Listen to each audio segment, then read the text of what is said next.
નમસ્કાર વિદ્યાર્થી મિત્રો, હું ભૂમિકા કાતરિયા આપની પોતાની YouTube channel ocean coaching classes ઉપર આપનું હાર્દિક સ્વાગત કરું છું. તો વિદ્યાર્થી મિત્રો, આપ સર્વને ખબર છે કે આપણે ધોરણ 8નું જે પુસ્તક છે એ બદલાય અને નવું આવી ચૂક્યું છે. તો એ નવા પુસ્તકની અંદર સૌથી પહેલું જે છે કાવ્ય કે આ તો ઈશતણો આવાસ, એ આપણે પાર્ટ 1 અને પાર્ટ 2ની અંદર જોઈ ચૂક્યા છીએ. પાર્ટ 1માં એની સમજૂતી અને પાર્ટ 2માં એના સ્વાધ્યાયનું સોલ્યુશન. તો આજે એ જ નવા પુસ્તકનો જે બીજા નંબરનો પાઠ છે, જેનું નામ છે કે સાયકલ સવારીની ખાટી મીઠી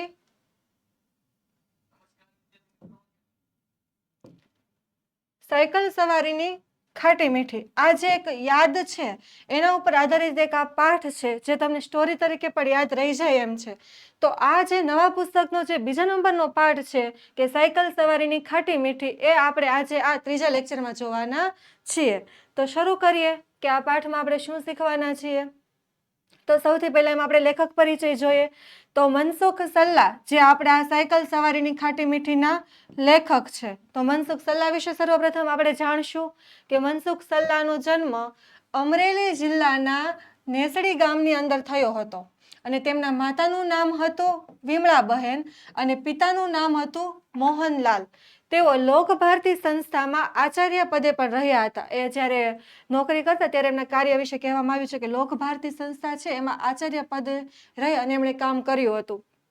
હૈયે પગલાં તાજા, માણસાઈની કેળવણી અને અનુભવની એરણ પર તેમના જાણીતા પુસ્તકો, તેમણે સાહિત્ય અને શિક્ષણ વિષયક અનેક પુસ્તકો લખીને આપણને આપ્યા છે. એટલે આ એમના જે ફેમસ પુસ્તકો છે, જે એમની રચના છે, તે આપણે આજે પણ વાંચી શકીએ છીએ. અને તેમને નર્મદ સુવર્ણચંદ્રક પણ પ્રાપ્ત થયેલો છે. એમનો જે આ સાહિત્યમાં ભાગ છે, લેખનમાં જે હિસ્સો છે, એના દ્વારા એમને નર્મદ સુવર્ણચંદ્રક પણ મળેલો છે. એટલે એવા આ મનસુખ સલ્લાની સરસ મજાની આજની રચના એ આપણે જોવાના છીએ. જો એમનું જે પુસ્તક છે કે હૈયે પગલાં તાજા, એ કંઈક આવું પુસ્તક છે. તમે પણ વાંચવા માંગતા હોય તો વાંચી શકો છો. ત્યાર પછી તો માણસાઈની કેળવણી, અનુભવની એરણ પર, આ જે બધા પુસ્તકો છે એ મનસુખ સલ્લા દ્વારા લખવામાં આવેલા છે. વિદ્યાર્થી મિત્રો, ખાસ યાદ રાખજો કે આ પુસ્તકો એમના દ્વારા બહાર પાડવામાં આવેલા છે. પોતે લોકભારતી સંસ્થામાં આચાર્ય પદે રહી ચૂક્યા છે અને એવું સારું સાહિત્ય આપવા બદલ એમને નર્મદ સુવર્ણચંદ્રક પણ એનાયત થયેલો છે. જો આ નર્મદ સુવર્ણચંદ્રકનું જે મેડલ આપવામાં આવતું હોય એ, અને આ છે એમનો ગોલ્ડ કાવ્ય સંગ્રહ માટે આપવામાં આવેલો છે તે. ત્યાર પછી આપણે જોઈએ તો આ પાઠની અંદર મનસુખ સલ્લાએ આપણને કઈ વાત કરી છે, આ પાઠમાં આપણે શું નવી સ્ટોરી જાણવાના છીએ. તો એના વિશે છે કે સાયકલ સવારીની ખાટી મીઠી એક સ્મરણ કથા છે. મિત્રો, સ્મરણ કથા આપણે કોને કહીએ? તમે ઘણી વખત વાર્તા એવું સાંભળેલું હશે, નવલકથા એવું સાંભળેલું હશે, ટૂંકી વાર્તા, જે નવલકથાનો આપણે અર્થ કહીએ છીએ. આવા ઘણા બધા સાહિત્ય પ્રકારો વિશે તમે જાણતા હશો કે કોઈ પ્રવાસ લેખન હોય કે કોઈ લેખક પ્રવાસે ગયા હોય અને એ પ્રવાસને આધારિત એ પછી એ બધી પ્રવાસના બધા અનુભવો કે, તો એ પ્રવાસ લેખન કહેવાય. પણ સ્મરણ કથા શું છે? તો નાનપણમાં એને જે પ્રસંગ એક વિતાવેલો છે, નાનપણમાં જે એની સાથે ઘટના બનેલી છે, જે યાદગીરી છે, એ પાછા ફરી મોટા થઈને યાદ કરે છે અને આપણી સાથે એ શેર કરે છે. આપણને એના જીવનનો એક પ્રસંગ કહે છે. એટલે સ્મરણ કથા છે. સ્મરણ એટલે કે યાદ કરવું અને કથા એટલે કે વાર્તા. જે નાનપણની એની યાદગીરી છે, નાનપણની એક વાત છે, એ અત્યારે આપણી સાથે શેર કરે છે. એટલે જો એ પાઠમાં આપણને શું કહે છે કે જેમાં આજથી 50 વર્ષ કરતાં પણ વધુ વર્ષ પહેલા સાયકલની કેવી નવાઈ હતી અને સૌને તેનું કેવું તો ઘેલું હતું, તે વિશે રોચક વર્ણન કરવામાં આવ્યું છે. અને સાયકલ ચલાવતા શીખવાના અનુભવ ઘણા જ રમૂજ પ્રેરક અને રસપ્રદ છે. લેખક આખું શબ્દ ચિત્ર રચે છે અને જેમાં આપણે અનાયાસે જોડાઈ જઈએ છીએ. અનાયાસે એટલે કે આપણને જોડાવાની ઈચ્છા હોય કે ન હોય, પણ એવી રસપ્રદ રીતે આપણને એની નાનપણની વાત કરે છે ને કે આપણને પણ વધુ ને વધુ ઇન્ટરેસ્ટ આવે છે અને આપણે પણ એમાં જોડાઈ જ જઈએ છીએ. જો કે અત્યારે તો તમે કદાચ સાયકલ તમારા બધા પાસે હશે. સાયકલ તો શું, કોઈકને તો ગાડી, ટુ વ્હીલ એવું બધું પણ આવડતું હશે, ફોર વ્હીલમાં પણ બેઠા હશો. એટલે તમને સાયકલની અત્યારે કાંઈ પણ નવાઈ લાગે નહીં. પણ લેખક આપણને શું કહે છે કે આજથી લગભગ 50 વર્ષ અને 50 વર્ષ કરતાં પણ ઘણા વર્ષો પહેલા જ્યારે સાયકલની ખૂબ જ નવાઈ હતી, સાયકલ તો એક નવી વસ્તુ ગામના લોકોને લાગતી હતી, ત્યારે સાયકલ ઉપર બેસવાનું બધા લોકોને ઘેલું લાગ્યું હતું. એટલે કે આમ ગાંડ પણ થયું હતું કે કઈ મને સાયકલ મળે અને ક્યારે હું સાયકલની સવારીને માણી શકું. તો એવા સમયની લેખક વાત કરે છે અને એ સમયનું એકદમ રોચક વર્ણન, એટલે કે આપણને બહુ ગમે, ઇન્ટરેસ્ટ જાગે એવો એમનો એક પ્રસંગ છે, એનું વર્ણન આપણી વચ્ચે કરે છે, આપણી સાથે કરે છે. અને પોતે સાયકલ ચલાવતા કેવી રીતે શીખ્યા છે, જો અહીંયા લખ્યો છે કે પોતાનો જે સાયકલ ચલાવતા શીખવાનો જે અનુભવ છે એ પાછો ઘણો જ રમૂજ પ્રેરક છે. રમૂજ પ્રેરક એટલે આપણી ભાષામાં કહીએ તો કોમેડી. આપણને આ પાઠ વાંચીને લેખક આવી રીતે સાયકલ ચલાવતા શીખ્યા હશે કે પહેલા બાળકો સાયકલો માટે આટલી બધી દોડધામ કરતા. તો એ જાણીને આપણને પણ નવાઈ લાગે એવું આપણે આ પાઠ વિશે જોવાના છે, મતલબ કે આ પાઠમાં જોવાના છીએ. તો હવે આગળ વધીએ. જો વિદ્યાર્થી મિત્રો, આપણું જે આ નવું પુસ્તક છે ગુજરાતીનું, તો એ નવા પુસ્તકની સમજૂતી અને સ્વાધ્યાય તો તમને અહીંયાથી ભણાવવામાં આવે જ છે, પણ એની સાથે સાથે તમારે આ નવા પાઠ્યપુસ્તકની જે આ સમજૂતી છે કે જે એના સ્વાધ્યાયનું સોલ્યુશન છે, એ બધાની જો પીડીએફ તમારે જોતી હોય, એ પણ તમને કલરફુલ પીડીએફ તો તમને આ ઓશન કોચિંગ ક્લાસીસ ઉપર ઉપલબ્ધ છે. તો તમે એને કઈ રીતે મેળવી શકશો? તો એ મેળવવા માટે તમારે સૌથી પહેલા તો ઓશન કોચિંગ ક્લાસીસનો જે આ કોન્ટેક્ટ નંબર છે 70 46 22 22 54, એના ઉપર કોન્ટેક્ટ કરવાનો છે. તો ત્યાંથી તમને આ પીડીએફ ઉપલબ્ધ થઈ જશે. અને જો ત્યાંથી ન મેળવવી હોય તો તમે પ્લે સ્ટોરમાં જઈને ઓશન કોચિંગ ક્લાસીસની જે લિંક એપ છે એ ડાઉનલોડ કરી અને એમાંથી પણ તમે આ પીપીટી કે પીડીએફ મેળવી શકશો. અથવા તો આ લેક્ચરની નીચે એની લિંક પણ આપેલી છે, તો એમાંથી પણ તમે એપ ડાઉનલોડ કરી અને આ પીડીએફ મેળવી શકશો, જેથી કરીને તમારા આ જે સમજૂતી છે એની પીડીએફમાંથી તમે વાંચી અને સરળતાથી આગળ અભ્યાસ કરી શકો છો. તો આપણે જોઈએ, હવે આપણે પાઠની શરૂઆત કરીએ. તો લેખકે આપણને આ પાઠમાં એક સરસ મજાની સાયકલની વાત કરી છે કે નાનપણમાં એમણે સાયકલ કઈ રીતે શીખી, એ 50-60 વર્ષો પહેલા સાયકલ માટે લોકો કેટલા આતુર હતા, ગામડામાં સાયકલની કેવી મોજ મસ્તી કરવામાં આવતી હતી, એની કેટલી વાટ જોવામાં આવતી હતી, એના માટે લોકોનો ઉત્સાહ કેવો હતો, આ બધી બાબતો આપણે આની અંદર જોવાના છીએ.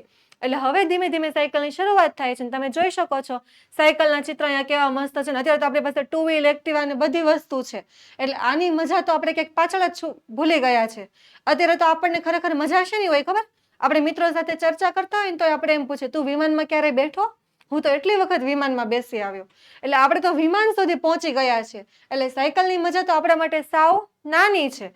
પણ છતાં આપણે જોઈએ કે આજની ઉગતી પેઢીને 2 વ્હીલર ચલાવવાની નવાઈ નથી, પરંતુ 55 વર્ષ પહેલા અમને સાયકલની નવાઈ હતી.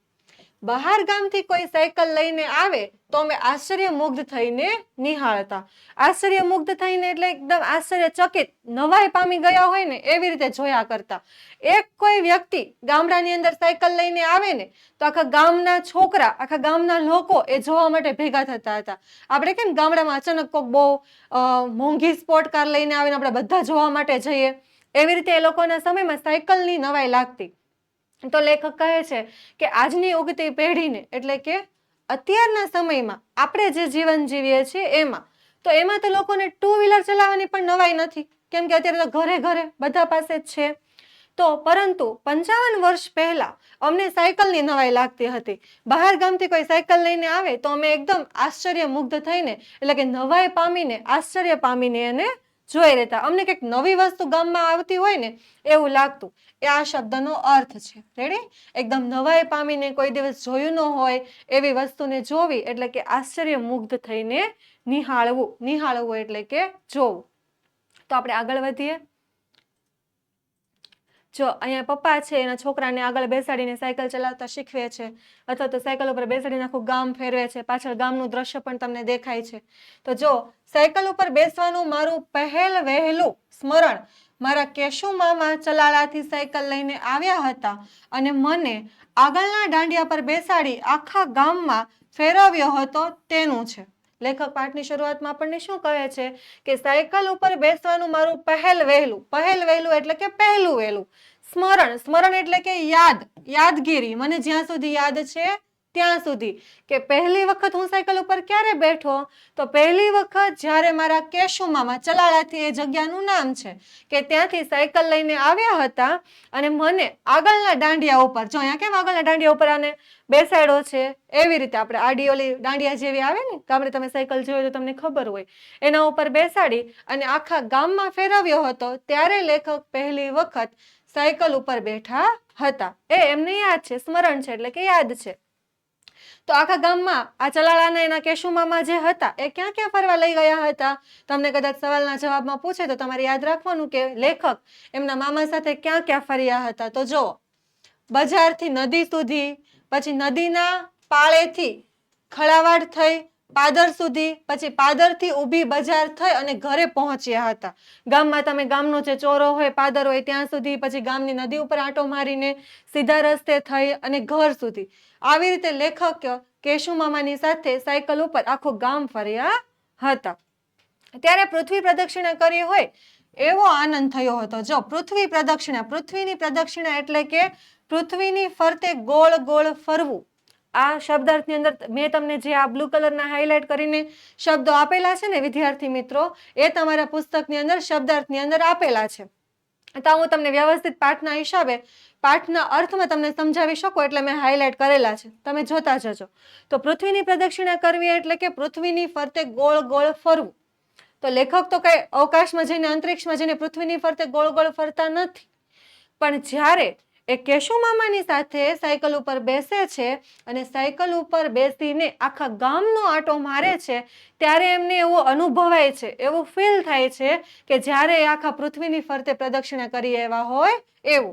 ખાસ યાદ રાખજો કે લેખક પહેલી વખત સાયકલ ઉપર ક્યારે બેસે છે, તો ચલાળાથી એમના કેશુ મામા આવે છે, એ એની સાયકલ ઉપર દાંડિયા ઉપર બેસાડે છે અને આખું ગામ ફેરવે છે, ત્યારે લેખક પહેલી વખત સાયકલ ઉપર બેસે છે. હવે આપણે આગળ જોઈએ. જો અહીંયા પણ સાયકલનું દ્રશ્ય છે. કેટલો ખુશ છે આ છોકરો સાયકલ ઉપર બેસીને. જો લોખંડના દાંડિયા પર બેસવાનું કોઈ અનુકૂળ નહોતું. જોયું વિદ્યાર્થી મિત્રો, લેખક આપણને શું કહે છે કે તમને લાગતું હશે કે લોખંડના દાંડિયા ઉપર બેસવું કેવું લાગે, આપણે સીટ ઉપર બેસીએ તોય આપણને અમુક ખાડા, ખબચડા, પથ્થર આવતા હોય તો આપણને ધક્કા લાગતા હોય. તો લેખક તો બિચારા આગળનો લાંબો દાંડિયો આવે ને એના ઉપર બેસેલા છે. તો લેખક આપણને શું કહે છે કે લોખંડના દાંડિયા ઉપર બેસીને ગામ ફરવું એટલે કઈ અનુકૂળ નહોતું, એટલે કે એના ઉપર બેસવું ફાવતું નહોતું ફાવતું, છતાં દુઃખ કળાતું નહોતું. કળાતું એટલે કે દેખાતું નહોતું, કહેતા નહોતા. કેમ કે પહેલી વખત સાયકલ ઉપર બેસવાની મજા જ એટલી હતી કે પછી દુઃખનો તો કઈ પ્રશ્ન જ રહેવાનો નથી. એટલે લેખક કહે છે કે દાંડિયા ઉપર બેસીને ફરવું એ મને ફાવતું નહોતું, પણ દુઃખ મારે કળાતું નહોતું, એટલે દુઃખ જેવું મને કઈ લાગતું નહોતું.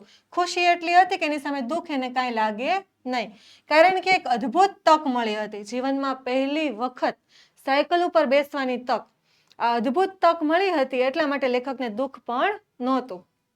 સમવયસ્કો, સમવયસ્કો એટલે મિત્રો શું થાય કે સમાન ઉંમરના છોકરાઓ. તમે 8મું ધોરણ ભણતા હોય તો તમારા જેવડા જ બીજા મિત્રો હોય તો એને તમે સમવયસ્ક કહી શકો છો, એટલે તમારી ઉંમરના બીજા મિત્રો.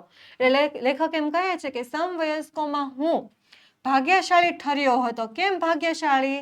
કે ગામડાની અંદર એના બીજા મિત્રો જે એમની ઉંમરના છે એ બધાને સાયકલ ઉપર બેસવાનો મોકો મળ્યો નહોતો, પણ લેખક જ ચલાળાથી સાયકલ લેખકના મામા જ લઈને આવ્યા છે અને તે જ લેખકને સાયકલના દંડિયા ઉપર બેસીને આખું ગામ ફેરવે છે. એટલે લેખક એક જ ભાગ્યશાળી છે અને એના બધા મિત્રોની સાથે પાછા સરખામણી કરી શકતા કહી શકે છે કે તમે બધા સાયકલ ઉપર બેઠા નથી, તમે તો ખાલી સાયકલને દૂરથી જોઈ હશે, પણ હું એવો નસીબ વાળો છું કે સાયકલ ઉપર બેસીને આખું ગામ ફરી આવ્યો છું. એટલે કહે છે કે મારી ઉંમરના જે બધા મારા બીજા મિત્રો હતા ને એ બધાની અંદર હું ભાગ્યશાળી ઠર્યો હતો એટલે કે ભાગ્યશાળી હતો કે બધાને ખાલી સાયકલ જોવા મળી, પણ મને તો સાયકલની ઉપર બેસવા મળ્યું. એટલા માટે કહે છે કે હું ભાગ્યશાળી ઠર્યો હતો કે સાયકલ પર બેસીને આખું ગામ ફરવાનું મળ્યું હતું. જો સાયકલ ઉપર બેસીને મને આખા ગામમાં ફરવા માટે મળ્યું હતું. એકોન રમતે એવું શ્લોક વાક્ય પછીથી જાણ્યું હતું. એકોન રમત એટલે કે એકલાની જ રમત નથી, બીજા બધાને પણ લાભ મળવાનો છે. એ શ્લોક એને પછીથી જાણવા મળ્યું હતું. એટલે એવું નહોતું કે લેખક સાયકલ ઉપર બેસવાવાળા એકલા જ હતા. પછી તો બીજા બધાને પણ લાભ મળ્યો હતો અને ધીમે ધીમે તો ગામમાં સાયકલની ચલાવવા માટેની ફેક્ટરી પણ ખુલી હતી. એ પછી આપણે પાઠમાં આગળ જોશું. પરંતુ સૌને મારી તકની ખબર પડવી જોઈએ ને, એટલે કોઈ આડું નહોતું કે સામે નહોતું, તોય મેં આખરે રસ્તે ઘંટડી વગાડ્યા કરી હતી. લેખક શું કહે છે કે મારા બીજા જે મિત્રો હોય, ગામના લોકો હોય, જેને બધાને મારે બતાવવું હોય કે હું સાયકલ ઉપર બેસીને આખું ગામ ફરું છું, પણ કોઈ મને જોવા માટે હતું જ નહીં, કોઈ ત્યાં હતું જ નહીં. છતાં હું કેવો પ્રયત્ન કરતો હતો કે વારે ઘંટડી વગાડ્યા જ કરું, કે ઘંટડીનો અવાજ સાંભળીને કોઈ મને જોવા આવી જાય.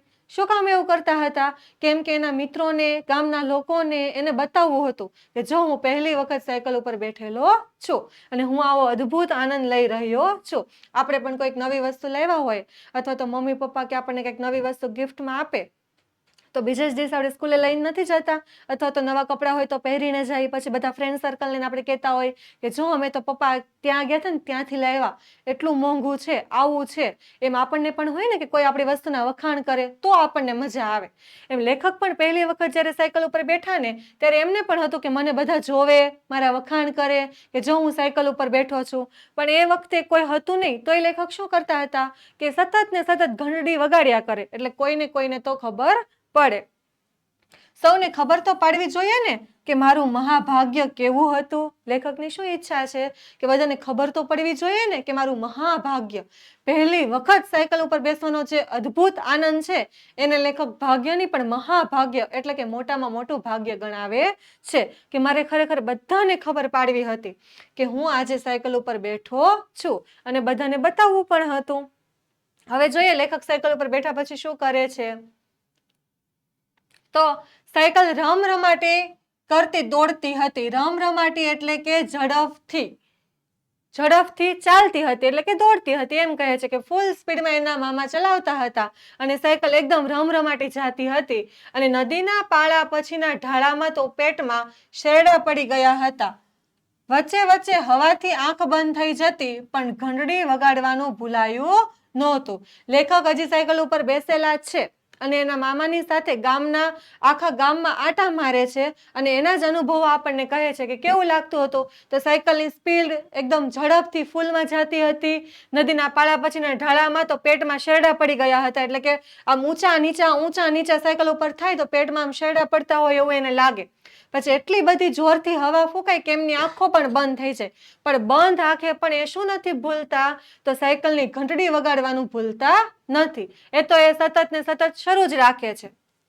એ અનુભવ એવી ઉત્સુકતા ભર્યો અને રોમાંચક હતો કે કેશુમામા બપોર પછી ગયા ત્યાં સુધીમાં સ્ટેન્ડ પર ઊભી કરેલી સાયકલના દાંડાને ઘંટડીને અનેક વાર અડી લીધું હતું.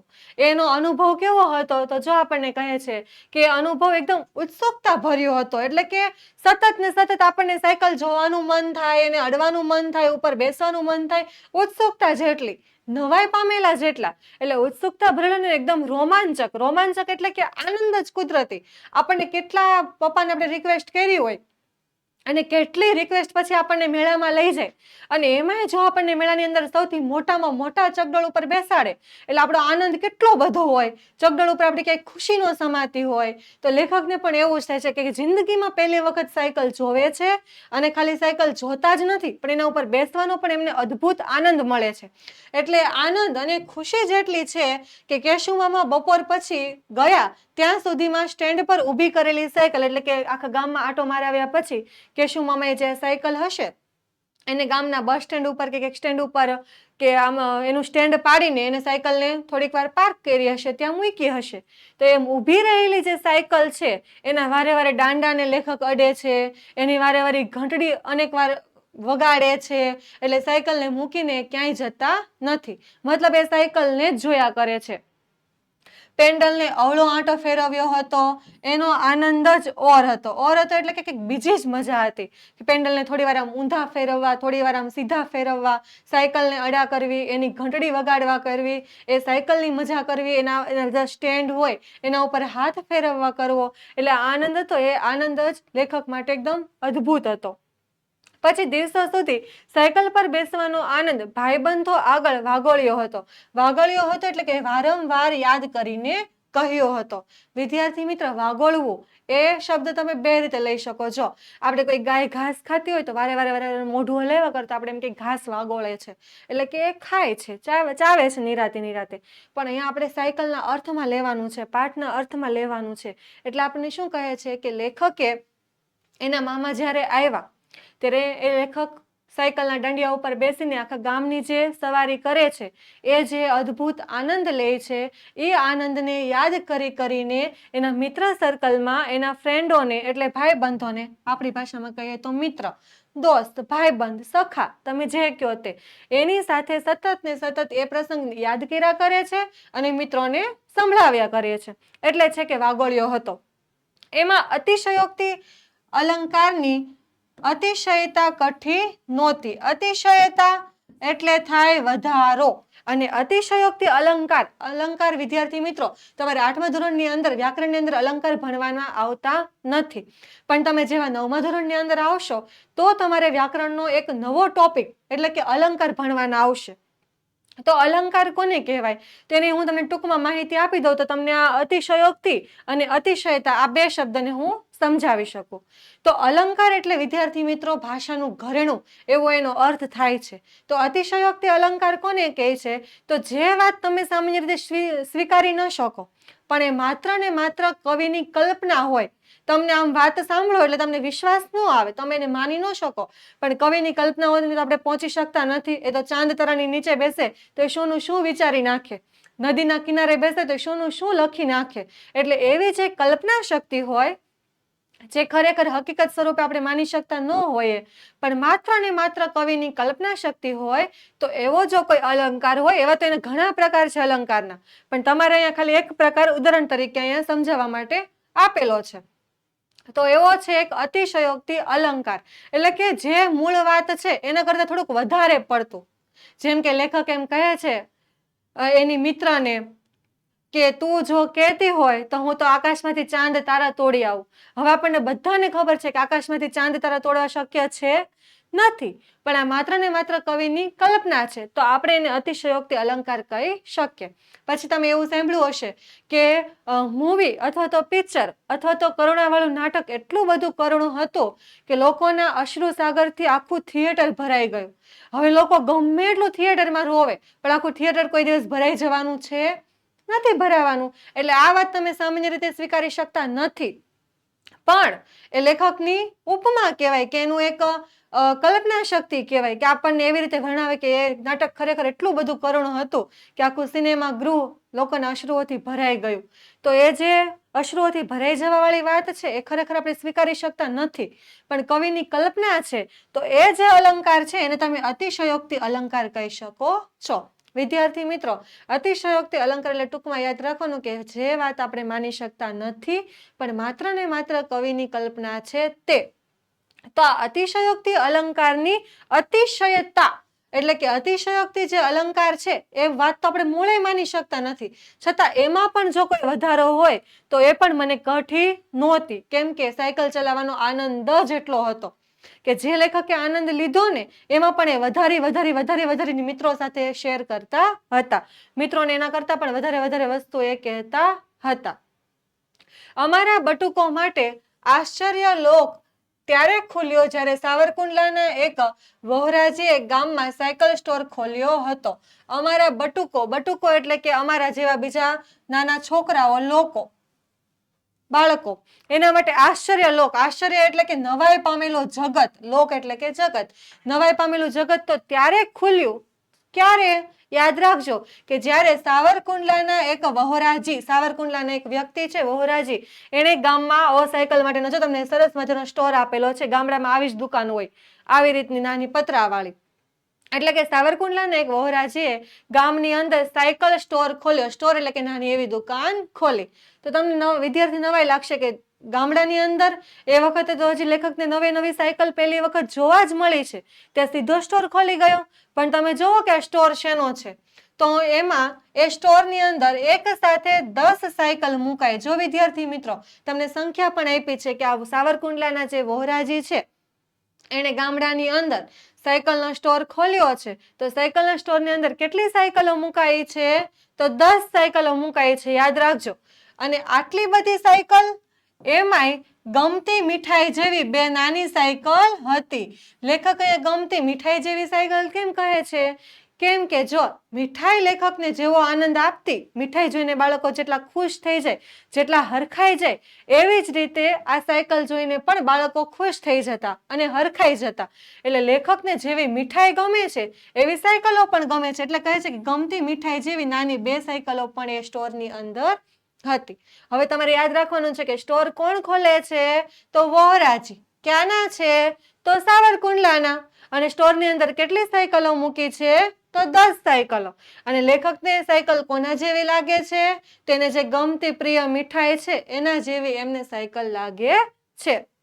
હવે આપણે આગળ જોઈએ કે એકેય સાયકલ નવી નહોતી, કુંડલામાં વપરાઈને ઉતરી ગયેલી આ સાયકલો હતી. જોયું, મેં તમને કીધું હતું ને કે તમને પણ નવાઈ લાગશે કે હમણાં તો લેખકે હજી નવી નવી મતલબ લાઈફમાં પહેલી વખત સાયકલ જોઈ જ છે. તે ગામની અંદર સાયકલનો સ્ટોર પણ ખુલી ગયો, પણ તમે આ જોઈ જ શકો છો. જો આમાં છે કે નવી સાયકલો? આ જો આ 2 નાની સાયકલો છે ને, આ મીઠાઈ જેવી કદાચ લેખકને લાગી હશે. આવી સાયકલો હશે નનકી એવી, જોવામાં પણ બધાને ગમી જાય એવી.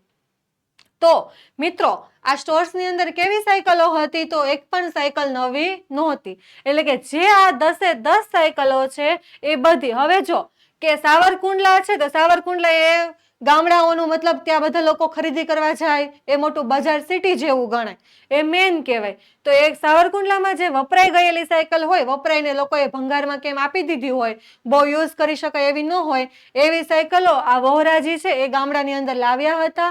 અને એવી 10 સાયકલો મૂકી અને એક સરસ મજાનો સ્ટોર્સ ખોલ્યો હતો. તો તમને એમ થશે કે મેડમ, આ જૂની સાયકલનું ગામડામાં શું કામ છે? એનું સ્ટોર્સમાં શું કરશે? તો આપણે જોઈએ કે જૂની સાયકલનું શું કામ છે. તો દરેક સાયકલનું એકાદ અંગ તો ઘવાયેલું જ હોય. ઘવાયેલું એટલે શું થાય વિદ્યાર્થી મિત્રો? ઘવાયેલું એટલે કે ક્યાંક ને ક્યાંક ગડબડ, આપણી ભાષામાં કહીએ તો. કાં તો પેન્ડલ સરખું મરાતું ન હોય, કાં તો ચેન વારે વારે ખડી જતી હોય, કાં તો ઘંટડી વાગતી ન હોય, કાં તો પછી બ્રેક લાગતી ન હોય, યા તો પછી એનો જે કલર હોય એ ઉખડી ગયો હોય, અથવા તો સીટ તૂટી ગઈ હોય.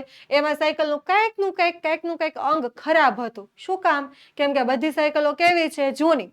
સાવરકુંડલાની અંદર પેલા લોકોએ મસ્ત બધી મજા આવે એટલી સાયકલને વાપરી નાખી છે. પછી એ વાપરી ન શકે એટલે એ લોકો અહીંયા મૂકી દીધી છે. એટલા માટે કહે છે કે આ સાયકલમાં એકનું એક અંગ તો કેવું છે? સાવ ઘવાયેલું, તૂટેલું ફૂટેલું હોય જ. એટલે ચલાવતી વખતે વાત વાતમાં એને વાંકવું પડે. વાત વાતમાં વાંકવું પડવું એટલે શું થાય? વાક વાકમાં વાંકવું પડવું એટલે કે એને વારે વારે ક્યાંક ને ક્યાંક તકલીફ આવે જ. જરીક સાયકલ ચલાવે ત્યાં ચેન નીકળી જાય, એટલે ક્યાંક ને ક્યાંક એમાં અડચણ આવવું, એટલે વાત વાતમાં વાંકવું પડવું. થોડી થોડી વારે જરીક સાયકલ થોડી એવી ચલાવે ત્યાં પાછો કંઈક તકલીફ આવે, પાછા બિચારા નીચે ઉતરીને હરખું કરે. થોડીક સાયકલ ચલાવે ત્યાં પાછી કંઈક તકલીફ આવે, ત્યાં પાછું છોકરાઓ રિપેરિંગ કરે ત્યાં થોડીક ચલાવે ત્યાં પાછી તકલીફ આવે. એટલે આવું થતું. અને મોટી સાયકલો ભાડે જાય પણ એક સાથે નહીં. નાની સાયકલો તો સવારથી સાંજ સુધી એક પળ નવરી ન પડે. જો નાની સાયકલો અને મોટી સાયકલો, આમ 2 પ્રકારની સાયકલો હતી. અને આ સ્ટોર્સનું શું કામ હતું? હવે તમને અહીંયા ચોખવટ પાડવામાં આવી છે કે વહોરાજીએ આ 10 જે જૂની સાયકલો છે એનો સ્ટોર્સ ખોલ્યો હતો. તો એ શું કામ હતું? તો મોટી સાયકલો જે હતી એ ભાડે દેવામાં આવતી, એટલે લોકો એનું ભાડું આપે અને થોડો ટાઈમ ચલાવવા માટે લઈ જતા. અને એ સમયે મર્યાદા પૂરી થાય એટલે પાછી સાયકલ સ્ટોર્સમાં આવીને મૂકી જવાની. અને નાની સાયકલની તો એટલી બધી માંગ હતી, નાની સાયકલ તો લોકો એટલી બધી લઈ જતા કે સવારથી સાંજ સુધી એ નવરી જ ન પડે. એટલે આપણે એને ભાડે જોતી હોય તો આપણે ત્યાં વહુરાજીને પૂછવા જાય કે ભાઈ મારે એટલા ટાઈમ માટે આ સાયકલ ભાડે જોતી છે, તો વહુરાજી કે નહીં, આ તો પેલા લઈ ગયા છે, આ તો પેલા લઈ ગયા છે. એટલે સવારથી સાંજ સુધી એના ભાડા તો શરૂ જ રહી. એ મતલબ નાની સાયકલો લોકોને એટલી બધી ગમતી. તો આ પાઠમાં આપણે જોયું કે હવે લેખકે એક પેલા તો એના મામા સાયકલ લઈને આવ્યા હતા, તેમાં એ સાયકલ ઉપર બેસીને આખું ગામ ફર્યા હતા. પણ ધીમે ધીમે સાવરકુંડલામાંથી એક વહોરાજી નામના જે વ્યક્તિ છે એ ગામની અંદર આવે છે. ગામની અંદર આવીને એ સાયકલનો સ્ટોર ખોલે છે. એ સાયકલની અંદર એ 10 જૂની સાયકલો મૂકે છે. એ 10 જૂની સાયકલની અંદર અમુક સાયકલો નાની છે, અમુક સાયકલો મોટી છે, જે લેખકને ગમતી મીઠાઈ જેવી લાગે છે. અને એ સાયકલોનું કામ શું છે? તો જૂની સાયકલો છે એટલે અમુક સ્પેર પાર્ટ એના ખરાબ છે, તૂટેલા ફૂટેલા છે, છતાં પણ ગામડાના લોકોને તો ચાલે જ છે. એટલે એ સાયકલો બધી ભાડા ઉપર જતી અને ભાડાનો સમય પૂરો થાય એટલે લોકો પાછા આવીને સ્ટોર્સ ઉપર મૂકી જતા. એટલે કે આ સ્ટોર્સનું કામ હતું કે સાયકલોને ભાડે આપવી. હવે આપણે જોઈએ કે કેટલું ભાડું લેતા, કોણ લઈ જતા સાયકલ ચલાવવા માટે. તો જો આ બધા છોકરા ભેગા થાય, એમાં એક બે છોકરા સાયકલ જોતા હોય, જેનો વારો હોય સાયકલ ચલાવે. આવી રીતનું કંઈક દ્રશ્ય હતું. જેમ જેમ આપણે પાઠ વિદ્યાર્થી મિત્રો ભણતા જઈએ ને, જેમ જેમ આમાં વાક્ય રચના આવતી જાય ને કે ગામડાનું આ દ્રશ્ય છે, સાયકલનો હમણાં સ્ટોર્સ આપણે પાછળ જોયો હતો, એટલે આ બધી વસ્તુ તમે માઇન્ડમાં ઇમેજિન કરતા જશો ને, તમે પણ ગામડામાં ખોવાઈ જશો. તમે પણ આ છોકરાની જેમ પહેલી વખત સાયકલ જોયો એ દ્રશ્ય યાદ કરશો, તો તમને આ પાઠ અને સ્ટોરી વધારે યાદ રહેશે અને તમને સાથે સાથે ભણવાની પણ મજા આવશે. એટલે એવું કંઈક ઇમેજિનેશન માઇન્ડમાં કરતા રહેજો, જેથી કરીને તમને પણ યાદ રહે. હવે જો કલાકનો એક આનો ભાડું હતું. તમને પૂછવામાં આવે કે સાયકલનું ભાડું શું હતું, તો 1 કલાકનો 1 આનો. આવી રીતનું એનું કંઈક ભાડું. અત્યારે તો આપણે રૂપિયામાં બોલાય છે, ત્યારે આના હતા કે આપણે 1 રૂપિયો બરાબર 16 આના એવી કિંમત કહી શકીએ. 16 આના થાય ત્યારે આપણો 1 રૂપિયો થાય. તો જો વિદ્યાર્થી મિત્રો, એ કેવું હતું? અસાધારણ લાગતું. અસાધારણ એટલે કે સાધારણ, એનો મતલબ થાય કે સાવ સામાન્ય, સાવ નોર્મલ. અને અસાધારણ એટલે કે એકદમ અજુગતું લાગવું, નવાઈ પામેલું લાગવું. એટલે લેખકને આ પણ નવાઈ લાગતી કે અચાનક 10 જૂની સાયકલ અમારા ગામની અંદર લાવવામાં આવી, એનો સ્ટોર્સ ખુલ્યો અને અમે 1 આનો આપી અને આવી રીતે આ સાયકલને ચલાવવા માટે લઈ જઈ શકતા હતા. એટલે એના માટે એક નવાઈની વસ્તુ હતી. હવે આગળ જોઈએ તો શું થાય છે? એટલે 2-3 જણ ભેગા થઈને 3 પૈસા એટલે કે અડધા આનો ભેગા કરીએ અને નામ નોંધાવી દઈએ. હવે શું કરતા કે એક બાળક પાસે, બિચારા પાસે 1 આનો ન હોય એટલે સાયકલ ભાડે લઈ ન શકે, પણ 2-3 મિત્રો ભેગા થાય અને અડધો આનો એટલે કે 3 પૈસા એવું બધા મિત્રો ભેગા કરે અને એવી રીતે આના ભેગા કરી અને ઓલા સ્ટોર્સ વાળાને આપે અને પછી બધા મિત્રો વચ્ચે પાછી 1 સાયકલ એ લોકો ભાડે લે. આવી રીતે કરતા. આગળના વારાવાળાનો અડધો કલાક અમને બહુ લાંબો લાગતો. જો હવે માનો કે અડધો 1 આનો આપણે આપીએ ત્યારે આપણને 1 કલાક સાયકલ ચલાવવા માટે મળતી. જો છે ને 1 કલાકનો 1 આનો ભાડું હતું. હવે 2 મિત્રો સાયકલ લેવા માટે જાય એટલે કે અડધો આનો છે ને અડધો આનો છે. એટલે 1 કલાકનો સાયકલનો વારો હોય, એમાંથી આપણે અડધી કલાક મિત્રને દેવી પડે અને અડધી કલાક આપણે ચલાવવાની હોય. એવું હોય તો હવે આમાં શું થાય છે કે બંને વચ્ચે અડધી કલાક સાયકલ ભાગમાં આવે. તો અડધી કલાક જ્યારે જો આ એક મિત્ર સાયકલ ચલાવતો હોય અને એના પછી બીજા મિત્રનો વારો હોય, તો એ બિચારાને તેમ થાય ક્યારે આની અડધી કલાક પૂરી થાય અને ક્યારે સાયકલ મારા હાથમાં આવે. એટલે એને જે મિત્રનો અડધી કલાકનો વારો છે ને, એ તો એને બહુ લાંબો લાગતો કે આનો વારો તો જલ્દી પૂરો થતો જ નથી, એટલે મારા હાથમાં સાયકલ આવતી જ નથી. જાણે ઘડિયાળ ધીમી ન ચાલતી હોય, ભાઈબંધો સાયકલ ફેરવતા હોય અને અમારે કેવળ જોઈ રહેવાનું. જો મિત્રના હાથમાં અડધી કલાક સાયકલ હોય ને, ત્યારે લેખકને શું થાય કે આ ઘડિયાળ તો સાવ ધીમી ચાલે છે, એટલે અડધી કલાક કોઈ વાતે પૂરો થતો નથી. અને ત્યારે એને કેવું ફીલ થતું, કેવું લાગતું? તો ભાઈબંધો એટલે કે મિત્રો જે છે એ સાયકલ ફેરવતા એટલે કે સાયકલ ચલાવતા અને અમારે તો ખાલી જોઈ જ રહેવાનું. કેવળ એટલે કે ખાલી ઊભા ખાલી જોઈ રહેવાનું કે કેવી સાયકલ ચલાવે. આ બધા જોવે છે, આ મિત્રોને શું થાય? ખાલી જોવાનું અને આ ભાઈ સાયકલ ચલાવવાની મોજ માણે છે. એટલે ક્યારેક હનુમાન દાદાને પણ મનોમન ભલામણ થઈ જતી કે ઘડિયાળનો કાંટો જલ્દી આગળ વધે તેવું કંઈક અમારી વિનંતી કેટલી સાંભળી એ તો તેઓ જ જાણે. જો હવે મેં તમને કીધું એમ કે આનાનો 1 કલાક છે, તો બંને મિત્રોએ અડધો આનો કાઢ્યો છે અને બંને મિત્રો વચ્ચે 1 સાયકલ ભાડે લાવ્યા છે. તો એક મિત્ર અડધી કલાક સાયકલ ચલાવે છે, ત્યારે બીજા મિત્રને શું થાય છે કે આનો વારો તો ક્યારે પતે, ઘડિયાળ સાવ ધીમી ચાલે છે. અને ત્યારે તે શું કરતા? તો હનુમાન દાદાને ભલામણ કરતા. એટલે હનુમાન દાદાને હાથ જોડીને વિનંતી કરે કે હનુમાન દાદા ગમે તેમ કરો, આને જલ્દી ફટાફટ અડધી કલાક પૂરી કરો ને, તો પછી મારો વારો આવે ને મારા હાથમાં સાયકલ આવે. અને શું થાય છે? તો અમારી વિનંતી કેટલી સાંભળી એ તો એ જાણે. હવે મિત્રને એ થોડી ખબર છે કે હનુમાન દાદા એની અડધી કલાક ફટાફટ પૂરી કરી નાખશે, તો મારી અડધી કલાક થોડી કઈ લાંબી ચાલવાની, મારી નહીં ફટાફટ પૂરી થઈ જાય.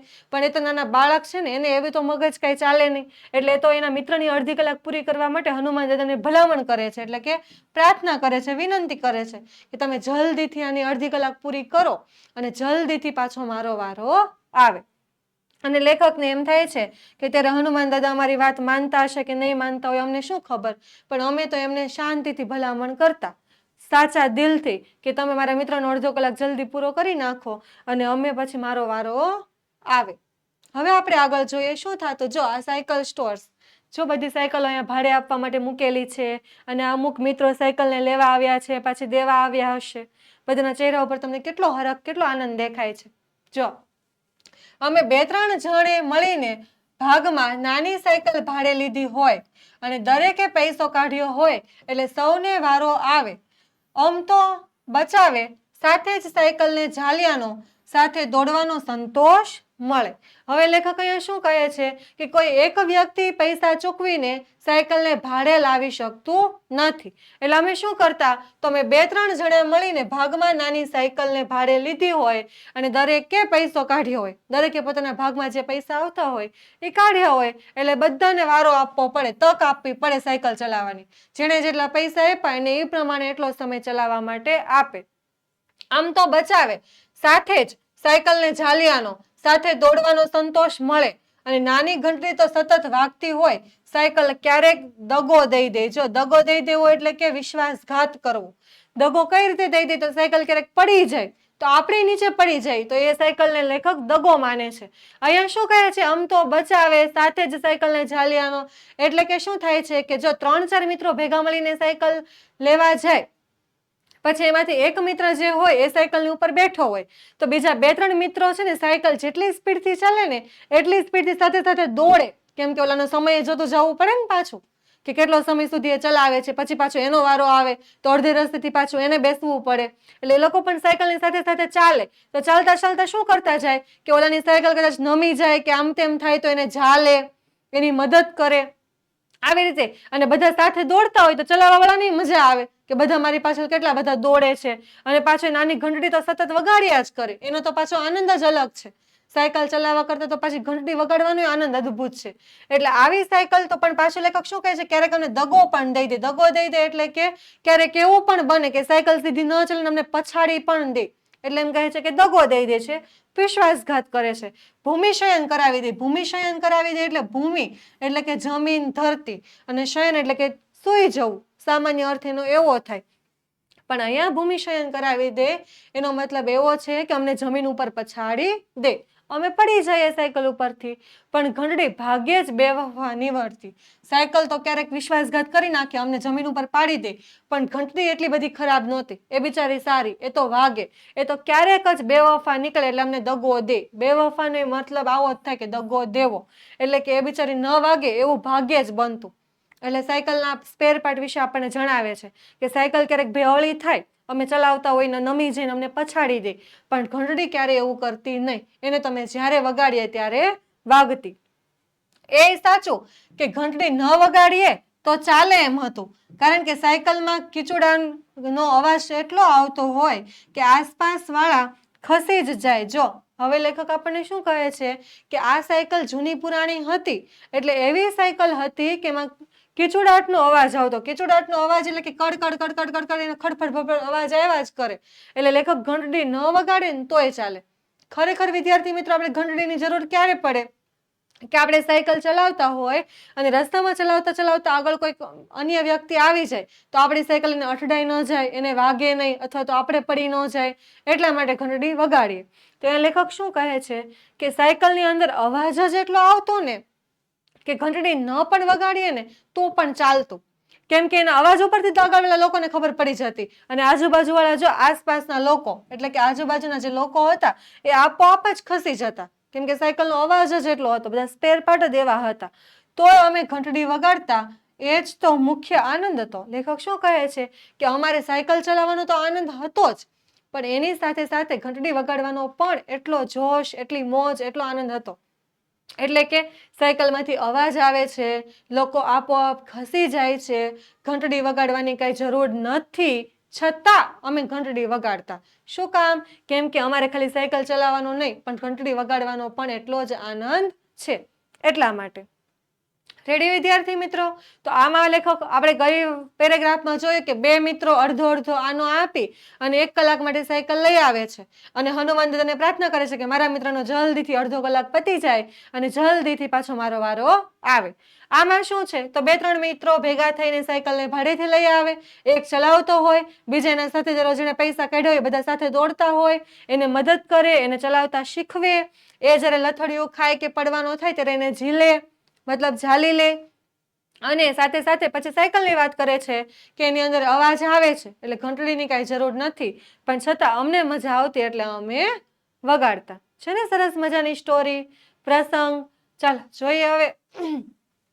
સાયકલ ચલાવતા બરાબર આવડ્યું ત્યાં સુધીમાં પરાક્રમો પણ રોમાંચક છે. જો સાયકલ હજી તો બધા ગામડાના છોકરા એ બિચારા પહેલી વખત જોઈ જ છે, એટલે એવું નથી કે બધાને સાયકલ ચલાવતા આવડે જ છે, એટલે એ લોકો સાથે સાથે સાયકલ ચલાવતા પણ હજી શીખે જ છે. તો લેખક આપણને શું કહે છે કે સાયકલ ચલાવતા બરાબર આવડ્યું ત્યાં સુધીમાં તો પરાક્રમો પણ રોમાંચક હતા. રોમાંચક એટલે આપણી ભાષામાં અત્યારે કે તો એકદમ ઇન્ટરેસ્ટિંગ તમે કહી શકો કે એવા બધા પરાક્રમો નવા નવા કરેલા કે તમને એની વાત કહે તો પણ તમને સાંભળવાની પણ મજા આવે. બધા કહે સામે જો, હેન્ડલ ઉપર નહીં, ઘંટડી વગાડવાનું બંધ રાખ, અરે પેન્ડલ મારવાનું ચાલુ રાખ, આવી બધા સલાહો આપતા. જો આ એક મિત્ર સાયકલ ચલાવતો હોય અને બીજા મિત્રો એની સાથે સાથે ચાલતા હોય તો એ લોકો આવી બધી એને સલાહ આપે. શું શું સલાહો આપે છે તો બધા શું કહે જો કે સામે જો, હેન્ડલ ઉપર નથી જોવાનું. આપણે પણ સાયકલ ચલાવતા શીખતા હોય કે ગાડી ચલાવતા શીખતા હોય તો આપણે પપ્પા એમ કહે ને કે સામે નજર હોવી જોઈએ, નકર સામેથી કયું વાહન આવે તને કેમ ખબર પડે? આપણે હેન્ડલ ઉપર નહીં, સામે નજર રાખવાની છે. તો એવી એક લેખકને સલાહ મળતી. બીજી કઈ સલાહ મળતી કે ઘંટડી વગાડવાનું બંધ રાખ, ઘંટડી વગાડવાની કઈ જરૂર નથી, તો ખોટે ખોટી એ શું કામ વગાડવી? એટલે ઘંટડી વગાડવાનું બંધ કર. અને પાછું શું કહે છે કે પેન્ડલ મારવાનું ચાલુ રાખ. અમુક વખતે એવું થાય ને કે આપણે પેન્ડલ મારવાનું બંધ કરી દે કે પગ અટકી જાય, ક્યારેક તો ઊંધાઈ પેન્ડલ લાગી જાય, આપણે પણ એવું થતું હશે. તો લેખકને આવી બધા સલાહો આપતા કે હેન્ડલ ઉપર નથી નજર રાખવાની, નજર સામે રાખવાની છે, હેન્ડલ ઉપર ખાલી હાથ રાખવાના છે, કારણ વગરની ઘંટડી વગાડવાની નથી અને પેન્ડલ સતત શરૂ રાખવાના છે. પણ એનો મેળ રહે નહીં અને એમાંય રસ્તામાં કૂતરું બેઠું હોય એટલે મિત્રો કહે તારવ વારવ ત્યાં તો કૂતરું વહાલું હોય એમ એની ઉપર સાયકલ ચડી જાય. જો હજી તો શીખવામાં અહીંયા કૂતરું છે, આ તો બિચારું જો કે ભાગવા મળ્યું છે ઊભું થઈને, પણ જો લેખક ગામની અંદર સાયકલ ચલાવતા નીકળે અને બિચારું રસ્તે કૂતરું પડ્યું હોય તો લેખકના મિત્રો એને કે ફટાફટ તારવ વારવ, એનો મતલબ એમ જ થાય કે સાયકલને સાઈડમાંથી લઈ લે, સાઈડમાંથી લઈ લે એમ, નકર કૂતરું બિચારું એના ઉપર સાયકલ ચાલી જશે. પણ લેખક ગમે એટલો પ્રયત્ન કરે પણ એનાથી એ થતું નથી અને જાણે કૂતરું એને બહુ વહાલું હોય ને એમ એની સાયકલ કૂતરાની ઉપર ચડી જ જાય. એટલે કૂતરું વહાલું કોને? જેમ કે સાયકલને ગમે એટલી સાઈડમાંથી લઈ જવાનો પ્રયત્ન કરે પણ સાયકલને કૂતરું એટલું બધું ગમતું હોય ને કે એના ઉપરથી જ જાય, એવું આપણને આમાં લેખક કહેવા માંગે છે. મિત્રો, કૂતરું કરડવાની બીકે સીટ છોડી દે પછી જે થવાનું હોય તે થાય જ અને બીજી બાજુ કૂતરું હુંકારો કરતું ભાગે, કાં તો સામું ઘૂરકે અને કપડાં ધૂળ ધૂળ થઈ ગયા હોય એની તો નવાઈ જ નહોતી. જો આમાં લેખક શું કહે છે કે પછી તો કૂતરાની માથે સાયકલ ચડી જાય, કૂતરું કઈ આપણને મૂકે તો નહીં, એટલે કૂતરું આપણને કવડી જશે એ બીકે લેખક સીટ છોડીને ભાગી જાય છે. હવે સીટ છોડીને ભાગે એટલે સાયકલ તો પડી જ જવાની, સાયકલ ઉપરથી સીધો કૂદકો મારે છે ને પછી તો જે થવાનું હશે એ જોયું જશે એમ વિચારીને સાયકલ ઉપરથી એ કૂદકો મારી દે છે. અને બીજી બાજુ કૂતરું હુંકારો કરતું એટલે કે ધીમું ધીમું ભસતું, એક તો બિચારાને વેગવું હોય તો એ પાછું ક્યાં તો શું કરે, કાં તો એટલે આપણને બે સંભાવના આપી છે કે બે વસ્તુ પોસિબલ થાય, કાં તો બિચારું સામે ઘૂરકે અને કાં તો એ હુંકારો કરતું કરતું ભાગે એમ. અને કપડાં તો ધૂળ ધૂળ થઈ જ ગયા હોય એને તો કઈ નવાઈ જ નહોતી, કેમ કે સાયકલ હજી નવા નવા શીખતા હતા તો કેટલી વખત પડતા હશે, કેટલી વખત પાછા ઊભા થતા હશે, ચલાવતા હશે, એટલે કપડાં તો લેખકના ધૂળ ધૂળ થઈ જ જતા હતા. બજાર વચ્ચે પડવાની હાણ ખાસી લાગે, એમ થાય કે કોઈ ન જુએ તેવી ખળવાડામાં કે એવી બીજી જગ્યાએ બન્યું હોત તો વાંધો નહોતો. જો બજાર વચ્ચે પડવાની હાણ ખાસી લાગે, હાણ એટલે કે આ શબ્દનો અર્થ તમે એવી રીતે લઈ શકો કે હાણ એટલે કે એક પ્રકારનું દુઃખ થાય એને. આપણે કેમ રસ્તામાં ક્યારેક ચાલતા પડી ગયા હોય તો આપણે પેલા ઊભા થવા કરતા પેલા આપણે આજુબાજુ જોઈ લે, કોઈ મને જોયું તો નથી ને, એટલે અહીંયા પણ લેખકને એમ થાય કે બજાર વચ્ચે જો પડે તો એને એ બધા જોઈ જાય તો એની હાણ એટલે કે એની શરમ લાગે, એને એ વસ્તુ ન ગમે, એટલે કે હાણ ખાસી લાગે અને એમ થાય કે કોઈ ન જુએ તેવી ખળાવાળમાં કે એવી કોઈ બીજી જગ્યાએ બન્યું હોત તો વાંધો નહોતો. લેખકને પડવાનો વાંધો નથી, પડે ને વાગે પણ ભલે, પણ કોઈ બીજું જોઈ ન જાય એવી રીતે સાયકલ ઉપરથી પડે એ એને તકલીફ છે કે હું સાયકલ ઉપરથી પડું તો એ કોઈને ખબર પડવી જોઈએ નહીં. લેખક કેવું વિચારે છે કે બધાની વચ્ચે હું પડવો ન જોઈએ, બીજી અન્ય જગ્યાએ કોઈ જોતું ન હોય એવી જગ્યાએ તો ભલે ને હું પડી જાઉં. પણ જ્યારે બેઠેલા ફિલ્મ ઉતારે તે કાઠું લાગતું. બેઠેલા ફિલ્મ ઉતારે એટલે કે ત્યાં આજુબાજુ બેઠેલા લોકો બધા એને જોવે, એટલે કે એની જોઈને બધા હસે કે જો સાયકલ નથી આવડતી, સાયકલ ઉપરથી પડી ગયો છે, એવું થાય તો એને કાઠું લાગતું. કાઠું લાગવું એટલે કે બહુ અઘરું લાગતું, એને ન ગમતું કે એને દુઃખ થતું. એટલે લેખક શું કહે છે કે સાયકલ ચલાવતા ચલાવતા કોઈ કૂતરું ને એવું વચ્ચે આવી જાય કે એના પરથી હું પડી જાઉં એ મને કાંઈ જ તકલીફ નથી, પણ બીજા બધા લોકો જોઈ અને મારી ઉપર હસી ઉડાવે એ મને તકલીફ છે, એવું થવું જોઈએ નહીં. એના બદલે ભલે ને એવી જગ્યાએ પડી જાઉં કે જ્યાં કોઈ મને જોવા વાળું ન હોય તો મારે ચાલે. હવે જોઈએ શું થાય છે, તો મોરાવા જેવું થઈ જાય તોય કંઈ બન્યું નથી એમ સાયકલને દોરીને આગળ ચાલ્યા જવાનું. જો પાછળ શું હતું, આપણે એ વાક્ય અધૂરું છે તો આપણે જોઈ લઈએ કે ફિલ્મ ઉતારે તે કાઠું લાગતું અને મોરાવા જેવું થઈ જાય તોય કંઈ બન્યું નથી એમ સાયકલને દોરીને આગળ ચાલ્યા જવાનું. લેખક શું કહે છે કે આ વાત મને ગમતી નહોતી કે બધાની વચ્ચે હું સાયકલ ઉપરથી પડું અને સાયકલ ઉપરથી પડ્યા પછી બધા મારી હસી ઉડાવે, મને જોવે, એટલે કે એ વસ્તુ મને નથી ગમતી, આમ બહુ અજીબ થઈ જાય. અને તોય પાછું આપણે કેવો રિએક્ટ કરીએ કે તોય કંઈ બન્યું નથી એમ સાયકલને દોરીને, એટલે પછી એના માથે ચડે નહીં પણ સાયકલને લઈને એમ ચાલ્યા જાય અને આગળ ચાલ્યા જાય. આપણે કેવું કરીએ કે આપણે ક્યાંય રસ્તા ઉપર પડી ગયા હોય, જો કે આપણે આજુબાજુવાળા જોઈને ગાડી ઉપરથી પડીએ કે એક્સિડન્ટ થાય તો કોઈ જોવે નહીં, આપણી મદદ જ કરે, આપણને ઊભા કરે, આપણી ગાડીને ઊભી કરે. પણ માનો કે શેરીમાં આપણે કંઈક મિત્ર સાથે રેસ લગાવી હોય કે કોણ પેલા ગેટ સુધી પહોંચાડે અને એમાં જો આપણી સાયકલ વચ્ચે કંઈક પડી જાય તો આજુબાજુના મિત્રો બધા હસે નહીં, એવો મોટો રેસ લગાવવા સાયકલ આવડતી નથી, અને ત્યારે આપણને કેટલું દુઃખ થાય. તો આપણે એના કરતાં આપણને એવું થાય કે હું સાયકલ પેલા ઘરેથી શીખીને એવો હોત, અથવા તો સાયકલ શીખતા હોય ત્યારે કોઈ હસે તો પણ આપણને દુઃખ થાય કે આના કરતાં તો કોઈ ન હોય ને ત્યારે રાતે શીખતો હોત તો સારું હતું. એટલે લેખકને પણ એવું થાય છે કે જ્યારે બધા એની ઉપર હસે છે ત્યારે એને બહુ ખોટું લાગે છે, એટલે એને એમ થાય છે કે આના કરતાં બીજી કોઈ શાંત જગ્યાએ જો પડ્યો હોત તો મારે ચાલત. છતાં કેવું કરે છે કે એને કઈ દુઃખ જ નથી લાગ્યું, કઈ બન્યું જ નથી, ઘટનાને સૌ ભૂલી જ જાય છે. એમ કરીને સાયકલને દોરીને દૂર ચાલ્યા જાય છે અને પછી ત્રણેય મિત્રો બીજાની જ ભૂલ હતી તે સાબિત કરવા માટે થાય તેટલું કરે. પછી શું કરે કે ત્રણ મિત્રો જે સાથે સાથે ચાલતા હોય એકાબીજાની ભૂલ કાઢે, તારી લીધે સાયકલ પડી, નહીં તારી જ લીધે સાયકલ પડી.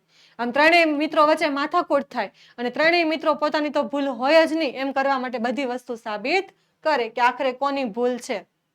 આખરે સાયકલ પર પાછું આરોહણ થાય અને વર ઘોડો આગળ ચાલે. જો આખરે સાયકલ પર પાછું આરોહણ થાય અને વર ઘોડો આગળ ચાલે. આરોહણ થવું એટલે કે પાછું સાયકલ ઉપર બેસવું.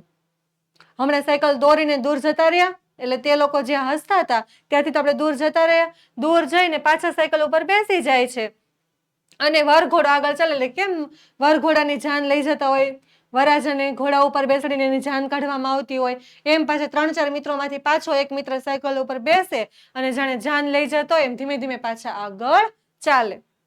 હશે કોઈ એવું જેને સાયકલ શીખતા હાથ પગ ન છોલાયા હોય, વળી અમારું નિશાન મિત્રો સાયકલની સીટ છોડી દે, એકલા ચલાવીએ અને સાયકલ ચાલે, પડીએ નહીં, તે હતું. જો હવે લેખક અહીંયા શું ચોખવટ કરે છે કે વળી હશે કોઈ એવું જેને સાયકલ શીખતા હાથ પગ ન છોલાયા હોય.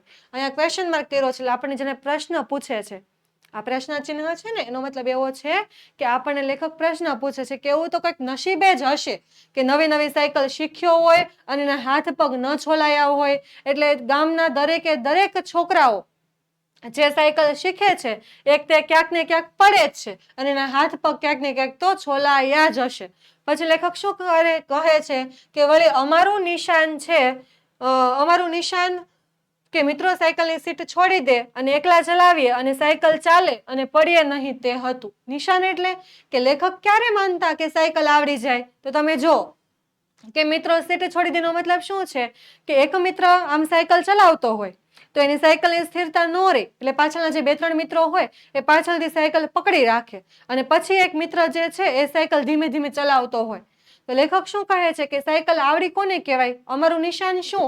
તો મિત્રો જે પાછળ સાયકલ પકડી રાખે છે એ સાયકલને છોડી દે અને અમે એકલા સાયકલ ચલાવીએ અને પાછા સીટ ઉપરથી પડીએ નહીં. એવી જો સાયકલ ચાલે તો અમે એવું માનતા કે આને સાયકલ આવડી ગઈ છે. એટલે કોઈને સાયકલ પકડવી પણ ન પડે, એ સીટ ઉપરથી પડે પણ નહીં, તો એવું માનવાનું કે એને સાયકલ ચલાવતા આવડે છે, નકર હજી એને સાયકલ ચલાવતા આવડતી નથી. તેથી ક્યારેક 2 પૈસાનો મેળ કરીને સાયકલ ભાડેથી લીધી છે અને 1 કલાક સાયકલ ચલાવવાનો લહાવો લીધો પણ છે. એટલે લેખક શું કરતા કે ક્યારેક એક કલાકમાં સાયકલ કદાચ એને ન આવડે તો વધારે પૈસા ભેગા કરતા અને વધારે પૈસા ભેગા કરીને પણ 2 કલાકનો પણ લહાવો લેવો એટલે કે આનંદ લેવો, મજા લઈ લેવી. એટલે 2 કલાકનો પણ સાયકલ ચલાવવાનો આનંદ લઈ લે છે અને એમ કરીને ધીમે ધીમે સાયકલ ચલાવતા શીખી જાય છે. તેના અનુભવ પણ ભાતીગળ છે. ગામમાં આવેલી સાયકલો તો કેવી હતી? ખખડધજ. આપણે પહેલા વાત કરી કે તૂટેલી ફૂટેલી એકાદો સ્પેર પાર્ટ તો તૂટેલો જ હોય, રિપેરિંગ કરવો જ પડે. અને તેનો અનુભવ ભાતીગળ કોને કહેવાય? કે જે પારંપરિક ચાલી આવેલો છે અનુભવ. આપણે ભાતીગળ સંસ્કૃતિ એવું તમે સાંભળેલું હશે. તો ભાતીગળ સંસ્કૃતિનો મતલબ એવો થાય કે પારંપરિક ચાલી આવતી સંસ્કૃતિ. તો લેખક શું કહે છે કે આ આનંદ અમારો જે સાયકલ શીખવાનો છે ને એ પણ જાણે ભાતીગળ જેવો લાગે, એટલે પહેલાથી ચાલો આવતો એવો, બધાને એવો જ અદ્ભુત આનંદ થાય. અને સાથે સાથે શું કહે છે કે ગામમાં આવેલી આ 10 સાયકલો જે હતી એ બધી જ સાયકલો ખખડધજ હતી, એટલે કે તૂટેલી ફૂટેલી, ક્યાંક ને ક્યાંક રિપેરિંગ માંગતી હોય એવી. અને સાવરકુંડલામાં ન ચાલે માટે નેસડીમાં આવી હતી. એટલે એક ઘટના સર્વસામાન્ય હતી કે ચેન ઉતરી જવી. જો મિત્રો અહીંયા નેસડી શબ્દ આપેલો છે પણ આ શબ્દ કઈ તમારા માટે નવો છે નહીં. એ નેસડીનો મતલબ તમારે એવો લેવાનો છે કે ગામડું. જો સાવરકુંડલામાંથી બધી સાયકલો આવી એટલે સાવરકુંડલામાં જે સાયકલો ન ચાલતી હોય, જે લોકોએ ચલાવીને કાઢી નાખી હોય, એ અહીંયા નેસડીમાં એટલે કે હવે ગામડામાં લાવ્યા છે. ગામડાના છોકરાઓ માટે એ બિચારાને તો ચાલે એટલે આ નેસડીમાં લાવ્યા. અને આ ઘટના સર્વસામાન્ય, સર્વ એટલે બધા અને સામાન્ય એટલે નોર્મલ.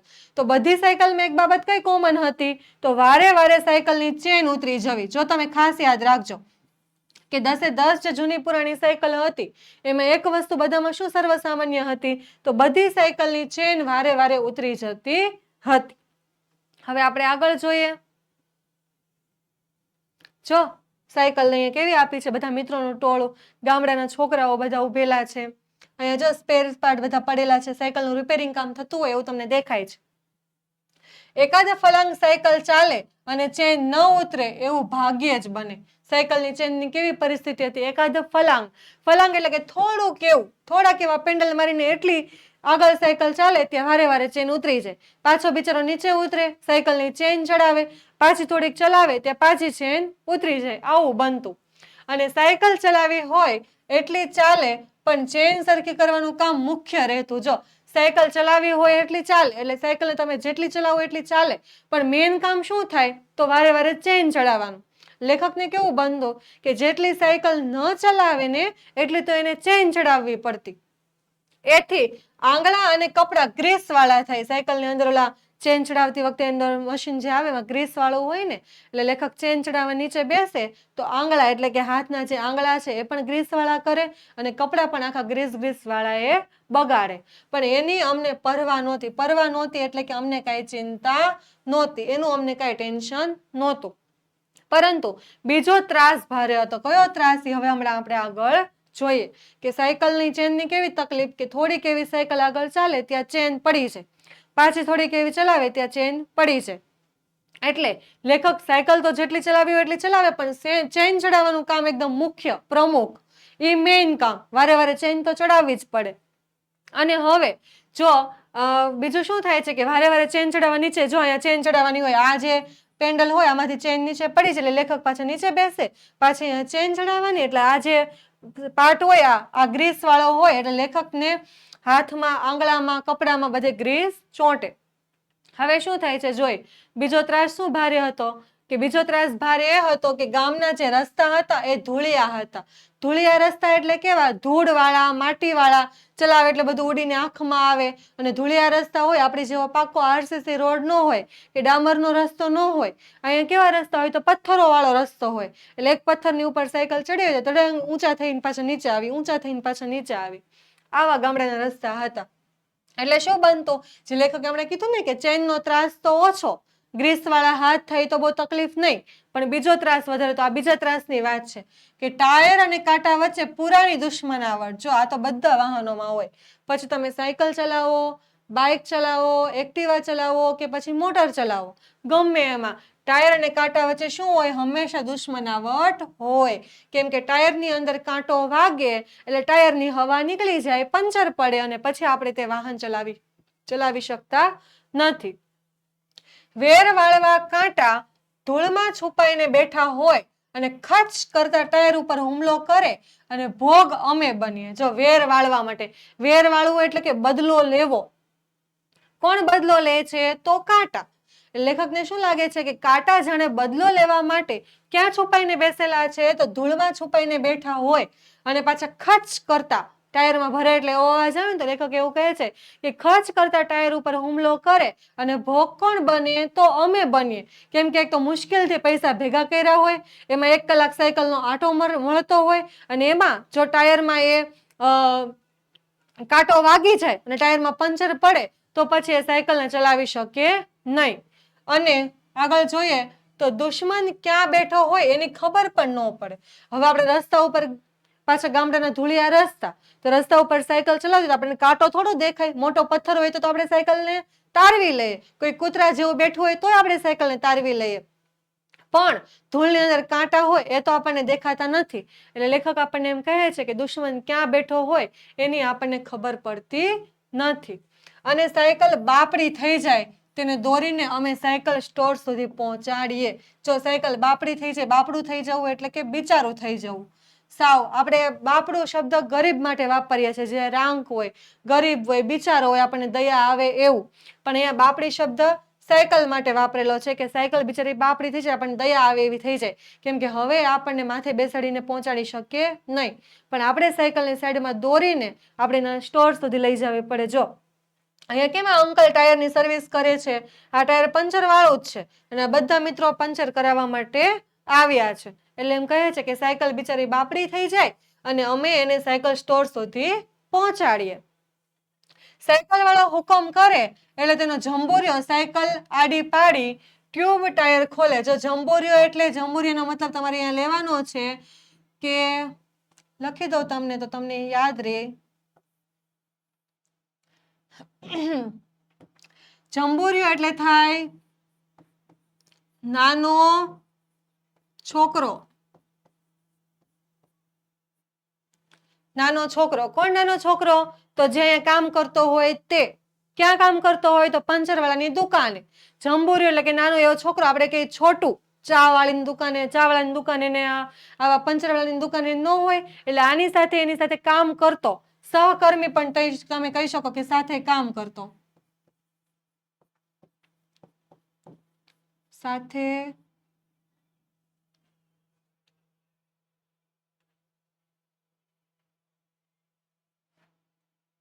એક મિનિટ હો મિત્રો,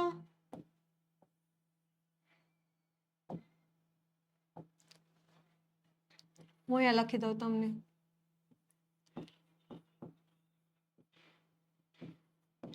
સાથે કામ કરતો. જંબુરિયો તમને થોડુંક અલગ લાગશે એટલા માટે. સાથે કામ કરતો જે છોકરો છે, નાનો એવો છોકરો, આ લોકો બધા મિત્રો છે ભેગા થઈને સાયકલને લઈને ટાયરનું પંચર કરાવવા માટે સાયકલ વાળાના સ્ટોર ઉપર જાય. એટલે સાયકલ વાળો તરત હુકમ કરે. હુકમ કરે એટલે આજ્ઞા આપે. કોને આજ્ઞા આપે? તો જંબુરિયાને. તો જંબુરિયો એટલે કોણ?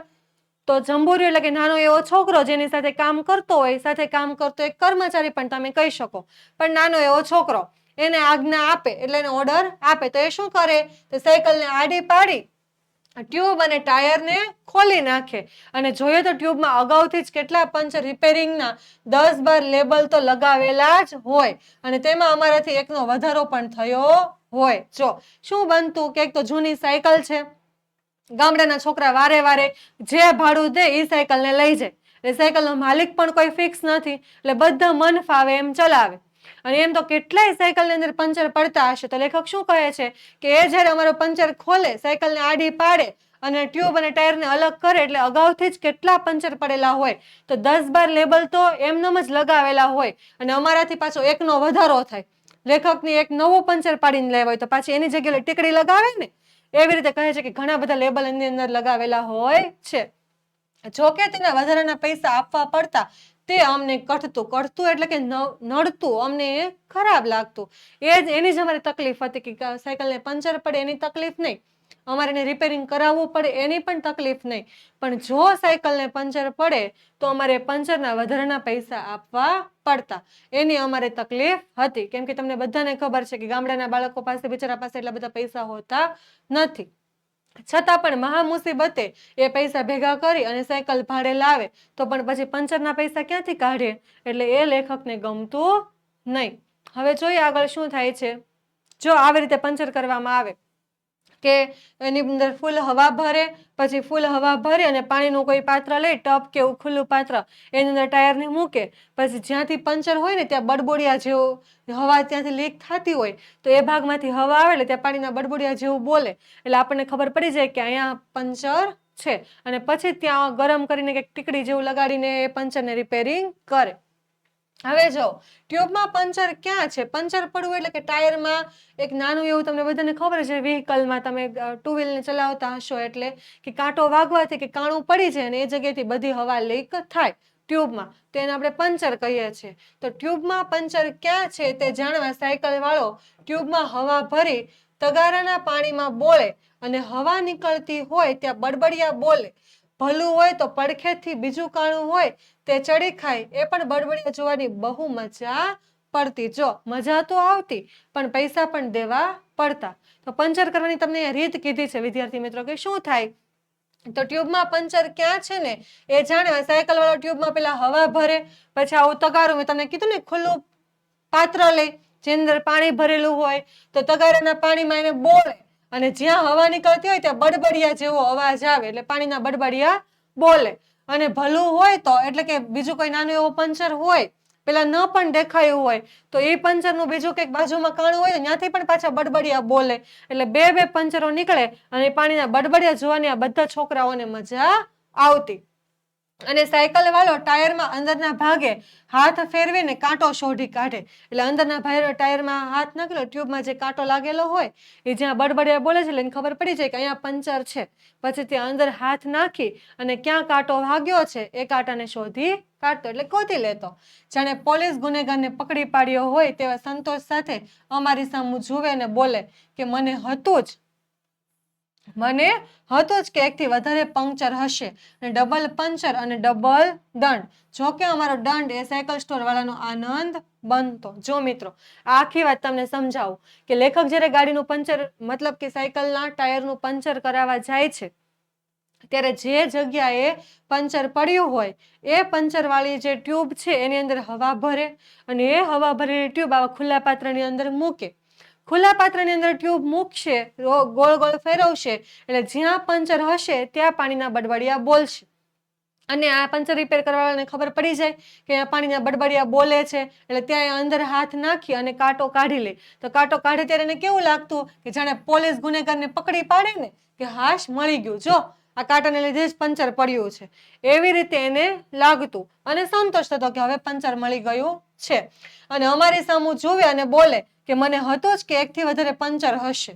કેમ કે લેખકને એક તો મોટું પંચર પડ્યું હોય એના કારણે હવા ગઈ હોય તો એને એની ખબર હોય, પણ આજુબાજુના બીજા નાના પંચર કોકે કરેલા હોય તો પંચર કરાવવા જાય ત્યારે એ બહાર પડે તો એને લેખકને ખબર હોય નહીં. પણ જો ડબલ પંચર આવે તો ડબલ દંડ દેવો પડે. દંડ એટલે કે પૈસા. એક પંચરના પૈસા તો લેખકને દેવા જ પડતા હતા, પણ હવે એક કરતા વધારે પંચર નીકળ્યા તો લેખકને વધારે પૈસા દેવા પડશે. જો કે અમારો દંડ હતો એ સાયકલ સ્ટોર વાળાનો આનંદ હતો. શું કામ? કેમ કે એને તો પૈસાની આવક થાય. જેટલા પંચર હોય એટલા એને પૈસા મળે. એટલે એના માટે કેવી વાત હતી? તો આનંદની વાત હતી. ગામડાના રસ્તા કાચા, ખાડા ખડિયાવાળા અને મારો સાયકલ ઉત્સાહ કશાને ગણકારે નહીં, પણ સાયકલ તો બધું અનુભવે. ધૂળના ધક્કામાં પડ્યું એવું ડૂબે કે હેન્ડલ કહ્યું કરે નહીં. જો આમાં શું કહે છે કે લેખક કહે છે કે ગામડાના રસ્તા કેવા છે? તો એકદમ કાચા છે, માટીથી ભરેલા, પથ્થરોથી ભરેલા.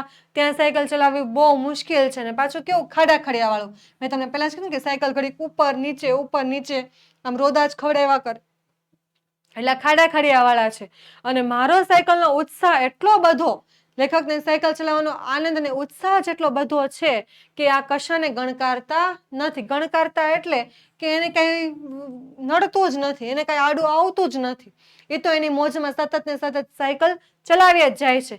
પણ સાયકલ તો બધું અનુભવે. વિદ્યાર્થી મિત્રો, આ સાયકલ એટલે મેં લખવામાં ભૂલ નથી કરી, પણ તમારા પુસ્તકમાં જ આવો શબ્દ આપેલો છે કે સાયકલ. સાયકલનો મતલબ અહીંયા તમારે સાયકલ જ લેવાનો છે.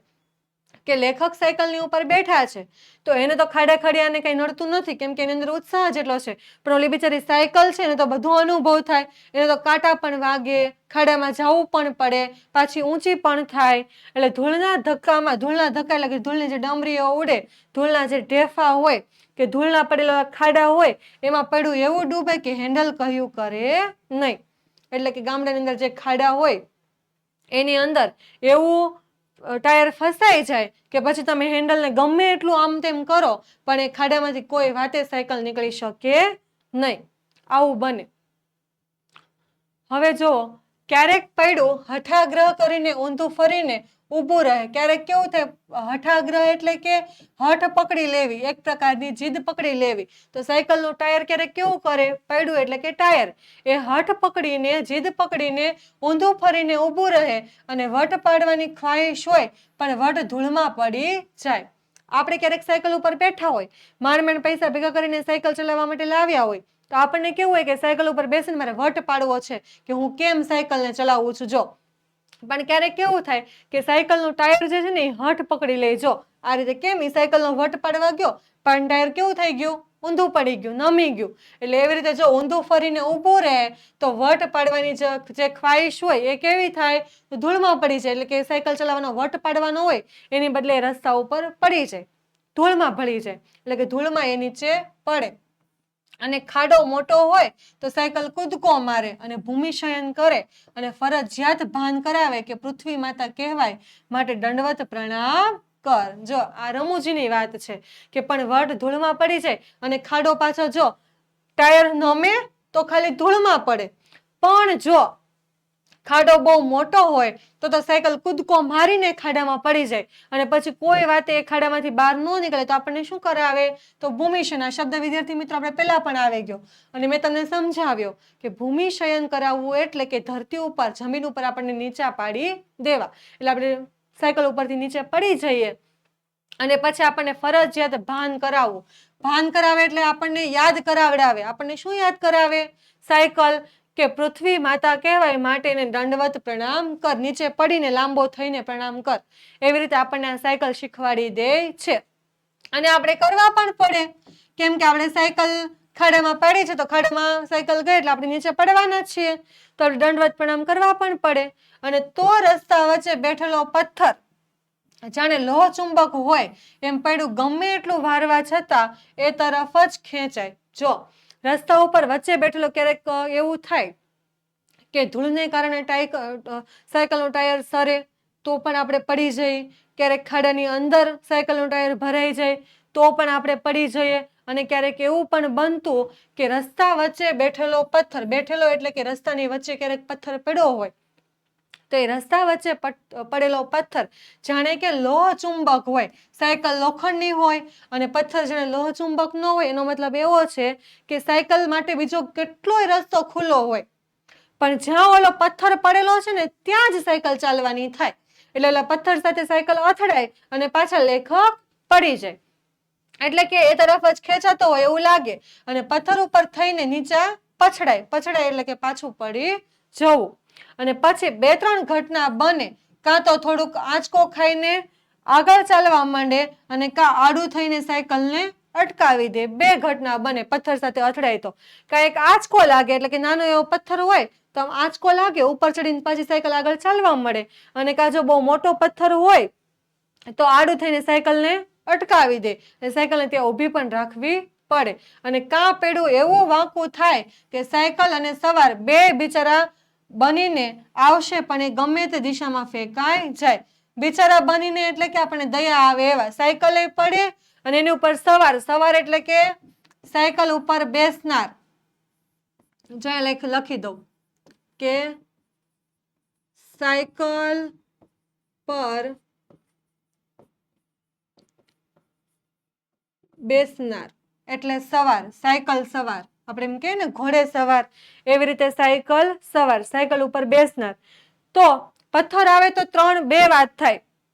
કાં તો થોડોક આંચકો ખાય અને સાયકલ આગળ ચાલવા મળે, કાં પછી જો મોટો પથ્થર હોય તો એનું જે પૈડું છે ટાયર, એ પૈડું વાંકું થાય અને સાયકલ અને સવાર એટલે સાયકલ ઉપર બેસનાર વ્યક્તિ બંને બિચારા બનીને આવશે પણ એ ગમે તે દિશામાં ફેંકાઈ જાય. એટલે કઈ દિશામાં પડીએ એનું કઈ નક્કી રહેતું નથી. એટલે આવી રીતે સાયકલ જો કાં તો ધૂળિયા રસ્તામાં ચાલતી હોય તો ટાયર ફસાય કે એની અંદર ટાયરને ધૂળમાં ચાલતું હોય તો એનું કઈ નક્કી રહે નહીં, સંતુલન વિખાય અને પડે. કાં મોટો કંઈક ઊંડો ખાડો આવે એની અંદર ટાયર ફસાય છે તો હેન્ડલ પછી કીધું કરે નહીં અને એ બે ઘટના ન બને તો છેલ્લે પાછો કંઈક પથ્થર લોહ ચુંબક જેવું કામ કરીને સાયકલ આખો રસ્તો મૂકી અને પથ્થર સાથે જ અથડાવા જાય અને પથ્થરને કારણે પણ લેખક પડે. આવી બધી ઘટનાઓ બનતી. અને આસપાસ ઉભેલા સાંભળવાય ખરા, જોઈને ચલાવતો હોય તો હા ભાઈ હા, જોઈને જ ચલાવી હતી પણ પૈડું માને તો ને. પાછા આજુબાજુ જે એને દોસ્તરો ચાલવા વાળા હોય એ પણ પાછા શું કરે તો સંભળાવે ખરા. સંભળાવે એટલે કે લેખકને સલાહ આપે. શું સલાહ આપે કે ભાઈ જોઈને ચલાવતો હોય તો, એવી સલાહ આપે. લેખક જવાબમાં શું કહે છે કે હા ભાઈ હા, જોઈને જ ચલાવતો હતો, કે હું તો સાયકલ જોઈને ચલાવતો હતો પણ આ ટાયર મારું માનતું નથી, એટલે કે ટાયર મારા હાથમાં રહેતું નથી અને ગમે ત્યાં આડું પાડું જઈને અથડાઈ જાય છે. સાયકલની આડોઆડ પણ જેવી તેવી નહીં. સામેથી ભેંસ આવતી હોય તો બાજુમાં રસ્તો ખુલ્લો હોય, આપણને થાય થાક્યા, જરાક તારવી લીધી કે પત્યું. થાકની જગ્યાએ આવશે આપણને થાય. જો અહીં તમને નીચે લખી દઉં છું.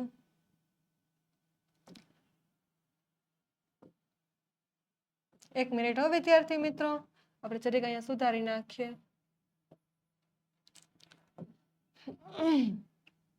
આપણને થાય કે આ જરાક તારવી લીધી કે પત્યું, પણ આપણું ધાર્યું બધું ક્યાં થાય છે? આપણને લેખક અહીંયા પ્રશ્ન ચિહ્ન છે એટલે કે સવાલ પૂછે છે કે જો આડોડાઈ, સાયકલની આડોડાઈ પણ કેવી છે? સાયકલ કેવી આડી અવળી ચાલે કે ગમે તેમ થાય કે આપણે સામેથી કોઈ વ્યક્તિ કે કઈ વસ્તુ આવતી હોય ને તો એ ત્યાં જ અથડાવાની થાય.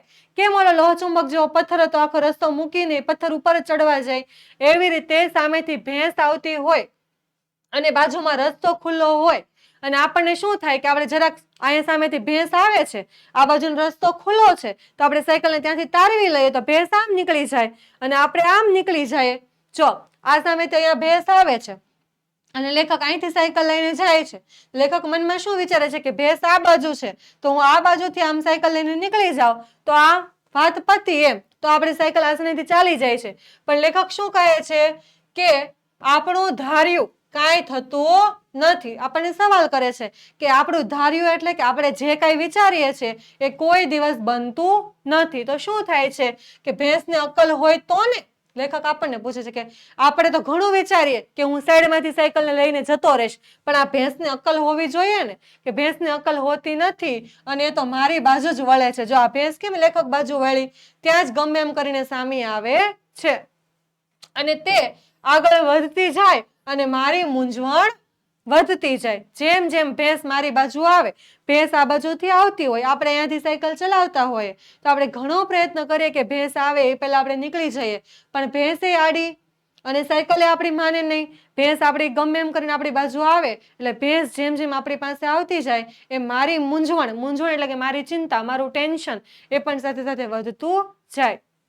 એટલે સાયકલ વધુ ને વધુ ભીત બાજુ લઉં, જે આ બાજુની દિવાલ છે ને, લેખક શું કહે છે, તો હું શું કરું કે ભેંસથી બચવા માટે સાયકલને વધુ ને વધુ દિવાલ બાજુ લઈ લઉં છું. આપણે પણ ઘણી વખત એવું બને ને, તમે ક્યારેક ગાડી તો ન ચલાવતા હોય, 8મા ધોરણના વિદ્યાર્થી એટલે સાયકલ જ ચલાવતા હોય, ક્યારેક તમે સાયકલ ચલાવતા હોય ને આપણું સાયકલનું બેલેન્સ બગડે, અચાનક સામેથી ગાય કે કોઈ ભેંસ આવી જાય તો આપણને એમ થાય કે હું સાઈડમાંથી લઈ લઉં, પણ એ આપણી બાજુ આવતી જાય અને આપણે આ બાજુ દિવાલ હોય એટલે બહુ સાયકલને આ બાજુ લઈ પણ ન જઈ શકીએ, તો ત્યારે આપણે શું કરવું? તો લેખકને પણ એ જ પ્રશ્ન છે. તો એ શું કરે છે, તો વધુ ને વધુ ભીત બાજુ લઈ જાય છે. પછી તો ભીત જ રહે અને સાયકલ ધડામ કરતી ભીત સાથે ભટકાય છે. ભીતનો મતલબ થાય છે વિદ્યાર્થી મિત્રો દિવાલ. શું છે? દિવાલ. ભીતનો અર્થ થાય છે દિવાલ. એટલે લેખક ગમે એટલો બચવાનો પ્રયત્ન કરે છે, પણ લેખકને આ બાજુ એક બાજુ ભીત છે એટલે કે દિવાલ છે અને એક બાજુ છે ભેંસ.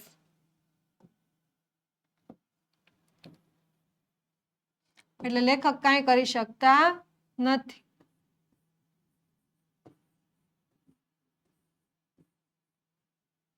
રેડી? તો સાયકલ ધડામ કરીને અવાજ છે કે એક બાજુ ભેંસ છે, ભેંસ એની બાજુ અહીંયા ને સતત ને સતત વધતી જાય છે. લેખકને હવે આ બાજુ રસ્તો રહ્યો નથી, ગમે એટલું જેટલું શક્ય બને એટલું એ દિવાલની બાજુ લઈ જાય છે, પણ છેવટે હવે શું થાય છે, તો સાયકલ ધડામ કરતી દિવાલ સાથે એટલે કે ભીત સાથે અથડાઈ જાય છે અને શું થાય છે, તો છેવટે હાથ પગ એમના છોલાઈ જાય છે. એ સંતોષ હોય કે ચાલો ભેંસથી તો બચ્યા, પડવા કરતા વધુ ચિંતા હાથ પગે છોલાઈને લોહી જે નીકળ્યું હોય તેની થાય. ઘેર એની ખબર પડે તો ઠપકો તો મળે જ, એટલે ઘરગથ્થુ ઉપચાર પણ થાય. અને ત્યારે ક્યાં ખબર હતી કે ધૂળમાંથી સેપ્ટિક થાય. સેપ્ટિક એટલે કે આપણે એમ કહી શકીએ કે આપણે અત્યારે ધૂળમાં કે લોખંડ વાગી જાય તો એ આપણે કંઈક ઇન્જેક્શન મરાવીએ, અથવા ધૂળમાં એક્સિડન્ટ થયું માટી આપણા જે ઘાવમાં ભરાઈ ગઈ હોય તો જે ઝીણા જીવાણુ હોય એ જીવાણુ આપણને ચોંટી જાય, જે આપણને ઘાવ વાગ્યો હોય ત્યાં. તો આ જીવાણુથી બચવા માટે પણ આપણે ડોક્ટરની સારવાર લેવી પડે, પણ ત્યારે લેખકના સમયમાં એવી કઈ ખબર પડતી નહીં. એટલે લેખક કહે છે કે અમારા વખતે એવું કઈ હતું નહીં. તો લેખક હવે જો અહીંયા આપણને શું કહે છે કે દિવાલ સાથે અથડાય છે, એમના હાથ પગ છોલાઈ જાય છે, છતાં એમને એક વાતનો સંતોષ છે કે ભેંસથી બચ્યા તો ખરા. ઓલું ભેંસ સાથે સાયકલ અથડાત તો ભેંસને પણ વાગત અને મને પણ વાગત. અને પડવા કરતા પાછળને વધુ ચિંતા શું હોય, તો હાથ પગ છોલાવાની, કે હાથ પગ છોલાઈને જો લોહી નીકળે તો સાયકલને પાછી દઈને ઘરે જાય, અને જો ઘરે ખબર પડી જાય તો પાછો એમને ઠપકો મળે. ઠપકો મળે એટલે કે વધુ પડતા ઘરે ખીજાય કે ક્યાં રમવા ગયો હતો, ક્યાં પડીને આવ્યો. એટલે એક તો સાયકલમાંથી પડ્યો હોય તો વાગે પણ ખરું અને પાછું ઘરના લોકોને સાંભળવું પડે. તો કેવા ઉપચારો શરૂ કરે છે? ઘરગથ્થુ ઉપચાર એટલે કે ઘરમાં ને ઘરમાં આપણને કેમ ક્યાંક લોહી નીકળતું હોય જરી કેવું, તો મમ્મી ફટાફટ હળદરની ચપટી લાવીને આપણને મૂકી દે અને લોહી બંધ થઈ જાય, તો એને ઘરગથ્થુ ઉપચાર કહેવાય. એ ડોક્ટર પાસે જવાની જરૂર પડે નહીં, ઘરમાં ને ઘરમાં ઉપાય કરી નાખે તે. તો આવા ઉપચાર કરવા એટલે કે સારવાર કરવી, તો એવા ઉપચાર પણ થાય. અને ક્યાં ખબર હતી કે ધૂળમાંથી સેપ્ટિક થાય છે, કે ધૂળ આપણને લાગે તો ધૂળના રજકણો જે હોય એની અંદર જે ઝીણા ઝીણા જીવાણુ હોય એ આપણે ઘાવ ઉપર અસર કરે અને એ આપણને નુકસાનકારક થાય. એ તે જમાનાના બિચારા ગામડાના છોકરાને ખબર પડતી નહીં, તો એ લોકો એવી રીતે ઉપચાર કરતા. જો કેવી રીતે, તો હાથમાં ધૂળ લઈ પછી હથેળીમાં હલાવતા સાથે ઝીણી ધૂળ રહે અને તેને વાગેલા ભાગ ઉપર લગાવી દેવાની. હાથમાં નીચે જે માટીમાં પડ્યા હોય જે ધૂળમાં, એ જ ધૂળ આમ હાથમાં લઈ લે અને આમ હાથમાં ને હાથમાં ચાળી નાખે, અને ચાળ્યા પછી જે ઉપર હાથની અંદર ઝીણી ધૂળ રહે એ જ જ્યાં એમને ઘા વાગ્યો હોય ત્યાં લગાવી દે. આ એમનો ઉપચાર. જો ઘરે જાય અને હળદર લગાવવાનું વિચારે કે એવો કઈ ઘરે બીજો ઉપાય કરવાનો વિચારે તો મમ્મીને ખબર પડી જાય કે ક્યાંક ગયો છે, પડ્યો છે, વાગ્યું છે, તો પાછો ઠપકો મળે. એટલે જ્યાં પડે છે ત્યાં જ શું કરે છે, તો હથેળીમાં ધૂળ લે અને હલાવતા ઝીણી ધૂળ થાય પછી ઝીણી ધૂળ લઈને જે ભાગ પર વાગ્યું છે ત્યાં જે લગાવી દે છે. મોટા ભાગે લોહી બંધ થઈ જાય એટલે વળી સાયકલ ચલાવવાનો ખરો આનંદ પડીએ નહીં, એ નહીં, પરંતુ પૂરપાટ દોડાવી શકાય. જો શું કહે છે લેખક કે મોટા ભાગે લોહી બંધ થઈ જ જાય આપણે ક્યારેક આપણે ખબર મૂવીમાં ને એવું આપણે જોતા હોય કે કંઈક કબૂતર કે એવું કંઈક ઘાયલ થઈ ગયું હોય તો આપણે એને દેશની માટીમાં જેટલી બધી તાકાત છે કે આપણા દેશની જમીન ધરતી માતામાં જેટલી બધી તાકાત છે કે માટી પણ તમે લગાવી દો ને તો એ ઘાવ છે ને રૂંઝાઈ જ જાય, લોહી બંધ થઈ જ જાય. તો અહીંયા પણ લેખક એમ કહે છે કે ગમે એટલું લોહી નીકળતું હોય પણ આવી ઝીણી ધૂળ લગાવી દેવામાં આવે તો એ ઘાવ રૂંઝાઈ જાય છે, એટલે કે લોહી બંધ થઈ જાય છે. એટલે વળી સાયકલ ચલાવવાની અને શું લેખક કહે છે કે જેવો આ ઘા રૂઝાઈ જાય, જેવું લોહી બંધ થઈ જાય એટલે ફરી પાછા સાયકલ ઉપર બેસીને સાયકલ ચલાવવા માંડે છે. અને સાયકલ ચલાવવાનો ખરો આનંદ પડીએ નહીં એ નહીં, પરંતુ પૂરપાટ દોડાવી શકાય અને એક હાથ હેન્ડલ પરથી લઈને વાંચતા સાયકલ ચાલતી રહે અને જોનારા સામે વિજયની નજર ફેંકવાની અને આગળ વધવાનું એમાં હતો. લેખક શું કહે છે કે સાયકલ ચલાવવાની સાચી મજા કોને કહેવાય? તો સાયકલ ચલાવતા ચલાવતા પડીએ નહીં અને સતત સાયકલ ચાલતી રહે એ નથી. તો સાચો આનંદ શું છે? તો એક હાથ હેન્ડલ ઉપર રાખવાનો, સાયકલના હેન્ડલ ઉપર, અને એક હાથ હેન્ડલ ઉપરથી હટાવી લેવાનો, એટલે કે એક હાથે સાયકલ ચલાવવાની. એ એમની સાચી વિજેતા છે. અને પાછા સાયકલને ચાલતી રહે અને જોનારા સામે વિજયની નજર ફેંકવાની. આજુબાજુના જે મિત્રો સાયકલ ચલાવતા લેખકને જોતા હોય એની સામે જોઈને કે જો એક હાથે સાયકલ ચાલે છે, આવી વિજયભરી નજર એની સામે જોવે, એટલે કે વિજયભરી નજર એટલે કે જાણે જીતી ન ગયો હોય સાયકલની રેસમાં એવી રીતે એમના મિત્રોની સામે જોવે, એક હાથે સાયકલ ચલાવે અને આગળ વધવાનું અને એમાં જ હતો. જો કે ખરું પરાક્રમ બે હાથે હેન્ડલ પરથી લઈ લીધા પછી સાયકલ ચાલતી રહે તે ગણાતું. લેખક અહીંયા શું વાત કહે છે કે જ્યારે એ લોકો પડી જાય ત્યારે શું કરતા કે જ્યાં પડ્યા હોય ત્યાંની જ ધૂળ લઈ હાથમાં ચાળી અને ઝીણી ધૂળ કરી અને જે ઘાવ પર વાગ્યું છે ત્યાં લગાવી દે અને જેવું એને લોહી નીકળતું બંધ થઈ જાય એટલે સાયકલ ઉપર બેસીને પાછા ચલાવવા માંડે. લેખક શું કહે છે કે અમારી ટીમમાં બેસ્ટ સાયકલ ચલાવી કોને કહેવાય? પડે નહીં એને નહીં. પડવું એ તો કઈ રીઝન નથી કે પડે તો ચાલે, પણ સારી સાયકલ ચલાવવાનું કોને કહેવાય? તો સાયકલ ચલાવતી વખતે એક હાથ હેન્ડલ ઉપરથી લઈ લેવો અને એક હાથે સાયકલ ચલાવી અને પછી આજુબાજુનું જે મિત્ર સર્કલ હોય એની સામે જોવું કે જો હું એક હાથે સાયકલ ચલાવું છું અને સાયકલને સતત આગળ લઈ જવી, તો એ એમની વિજય કહેવાતો કે એ બેસ્ટ સાયકલ ચલાવે છે એવું ગણાતું. પણ એના કરતાં પણ સર્વોત્તમ સાયકલ કોણ ચલાવે એવું કહેવાય? તો બંને હાથો હેન્ડલ ઉપરથી લે, પરાક્રમ એટલે કે સારું કર્યું કોને કહેવાય? પરાક્રમ કરવું એટલે કે કંઈક નવી વસ્તુ કરી હોય ને એવું. તો સૌથી શ્રેષ્ઠ સાયકલ વીર કોને કહેવાય? તો બે હાથ હેન્ડલ ઉપરથી લઈ લે અને સાયકલ ધીમે ધીમે ચાલતી રહે તો એને સૌથી શ્રેષ્ઠ સાયકલ ચલાવે છે. બહુ મોટું પરાક્રમ, બહુ મોટું કામ કરી નાખ્યું હોય ને એવું એને ગણવામાં આવતું. પરંતુ નાની સાયકલમાં શક્ય નહોતું બન્યું. જરાક મોટા થયા પછી વટ પાડવાનું એક બીજું માધ્યમ હતું. જો વટ પાડવું એટલે કે બધાની સામે આપણી મોટાઈ બતાવવી, આપણે એમ કહીએ ને કે આપણી એન્ટ્રી પડે છે, મારો કેવો વટ પડે છે, એટલે એવી રીતે કહે છે કે વટ પાડવાનું એક બીજું માધ્યમ કે નાની સાયકલમાં એક હેન્ડલ ઉપર હાથ રહે અને એક લઈ લે એવું શક્ય બનતું, પણ બે હાથ હેન્ડલ ઉપરથી લઈ લેવાની એમને સાયકલ ચલાવવી એ નાની સાયકલમાં ફાવતું નહીં. પણ પછી ધીમે ધીમે લેખક થોડાક મોટા થાય છે અને મોટા થયા પછી મોટી સાયકલ લઈ તો એમાં એક વટ પાડવાનું એક બીજું માધ્યમ એટલે એક બીજા નંબરનું માધ્યમ એમને મળ્યું હતું કે હવે બે હાથ ફ્રી કરી અને એવી રીતે એ સાયકલ ચલાવી શકતા હતા. તો આ એમના અનુભવો છે. જો જરાક મોટી સાયકલ ફાવી ગઈ, હવે લેખકને શું છે તો અત્યાર સુધી નાની સાયકલ ચલાવતા હતા, નાની સાયકલમાં શીખતા હતા, પણ હવે લેખકને મોટી સાયકલ ફાવી જાય છે. એકંદરે હેઠા પડવાનું અટકી ગયું. એકંદરે એટલે હવે લગભગ હવે હેઠું પડવું એટલે કે નીચે પડી જવું, એટલે હવે તો નાની સાયકલમાંથી એને ચલાવવાની પ્રેક્ટિસ કરી છે એટલે હવે લેખકને સાયકલ ઉપરથી પડી જવાનો ડર રહ્યો નથી, કેમ કે એમને આવડી ગઈ છે. પણ બે તો ઠીક, પાછળ કેરિયર ઉપર કોઈને બેસાડીને ચલાવીએ અને પડીએ નહીં ત્યારે થાય કે હવે ખરા. જો હવે મોટી સાયકલ લીધા પછી પાછું આ નવું આવ્યું. પેલા તો નાની સાયકલ હતી અને લેખક નાના હતા અને શીખતા હતા ત્યારે એકલા ચલાવતા હતા, પણ હવે મોટી સાયકલ આવ્યા પછી પાછળ કેરિયર ઉપર એટલે આ પાછળ બેસવાનું જે સીટ જેવું આવે ને લોખંડનું આપણે હોય છે લાંબુ, તો એના ઉપર કોઈને બેસાડીને ચલાવીએ, બીજા મિત્રને પાછળ બેસાડવાનો અને ત્યારે પડીએ નહીં ત્યારે આપણને થાય કે હવે ખરા, એટલે હવે એને સાચી સાયકલ આવડી. હવે એકલા નથી ચલાવવાનું પણ પાછળ બીજા મિત્રને બેસાડવાના છે. એમાંય જો પાછા પથ્થર આવે ખાડા આવે, ધૂળના ધફ્ફાની મૂંઝવણ તો ખરી જ, પરંતુ એવા જોખમને ભરી પીવાની બેસવાની તૈયારી હોય છે. જો ભરી પીવાની એટલે કે ભરી પીવાની એનો મતલબ એવો થાય છે કે ગમે તેવું જોખમ આવે એ સ્વીકારી લેવાનું, એના માટે તૈયાર રહેવાનું, એનો અર્થ થાય છે. એટલે લેખક શું કહે છે કે ખાડા ખડિયાવાળો જે રસ્તો ગામડાનો હતો એ તો કઈ બદલાણો નથી, પણ હવે લેખકને સાયકલ આવડી ગઈ છે. લેખક હવે મોટી સાયકલ ચલાવે છે અને પાછળ મિત્રને પણ બેસાડે છે. તો હવે જે રસ્તા ઉપર પથ્થર આવે છે, ખાડા આવે છે, ધૂળના બધા ધફ્ફા આવે છે, તો એની મૂંઝવણ તો છે જ કે ગમે ત્યારે આવીને સાયકલને નડે, પણ હવે આ બધું જોખમની લેખકને ટેવ પડી ગઈ છે. એટલે જોખમને સ્વીકારવાની એની પાસે કેવી તૈયારી હોય છે કે ગમે તે જોખમ આવશે પણ હવે એને સાયકલ આવડે છે. જોકે પાછળ બેસનારો એક ભલામણ તો ચોક્કસ કરે કે હું કેરિયર ઉપર બેસું પછી તારે હેન્ડલ ઉપરથી હાથ નહીં લઈ લેવાનો.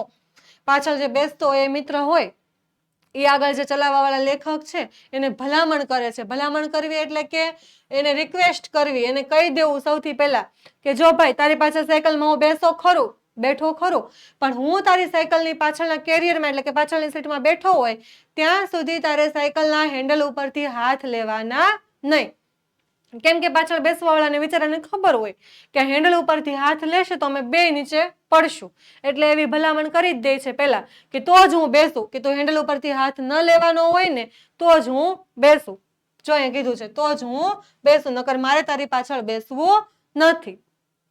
આ શરત પાળવામાં પાછળ બીજા કોઈને બેસાડ્યો તોય પડ્યો નહીં અને સાયકલ ચલાવી શક્યો એનો ગર્વ એવો પ્રબળ હોય કે શરત પાળી શકાતી.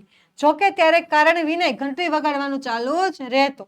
લેખક શું કહે છે કે એક તો આપણી પાછળ કોઈ બેસે નહીં અને પછી બેસે તો હવે ભલામણ કરીને બેસે, પણ એ વખતે સાયકલ ચલાવી શકવાનો ગર્વ, એક તો હું સાયકલ ચલાવું છું, પાછળ બીજા કોઈને બેસાડો પણ છે, એટલે મને આવી સાયકલ ચલાવતા આવડે એનો ગર્વ, એનો પ્રાઉડ જ એટલો બધો એમને હોય કે બધી શરતો પાળતા કે હા ભાઈ તું બેસતો હોય તો બેસને, હું નહીં હેન્ડલ ઉપરથી હાથ લઉં, આમ કરીને સ્વીકારી લેતા.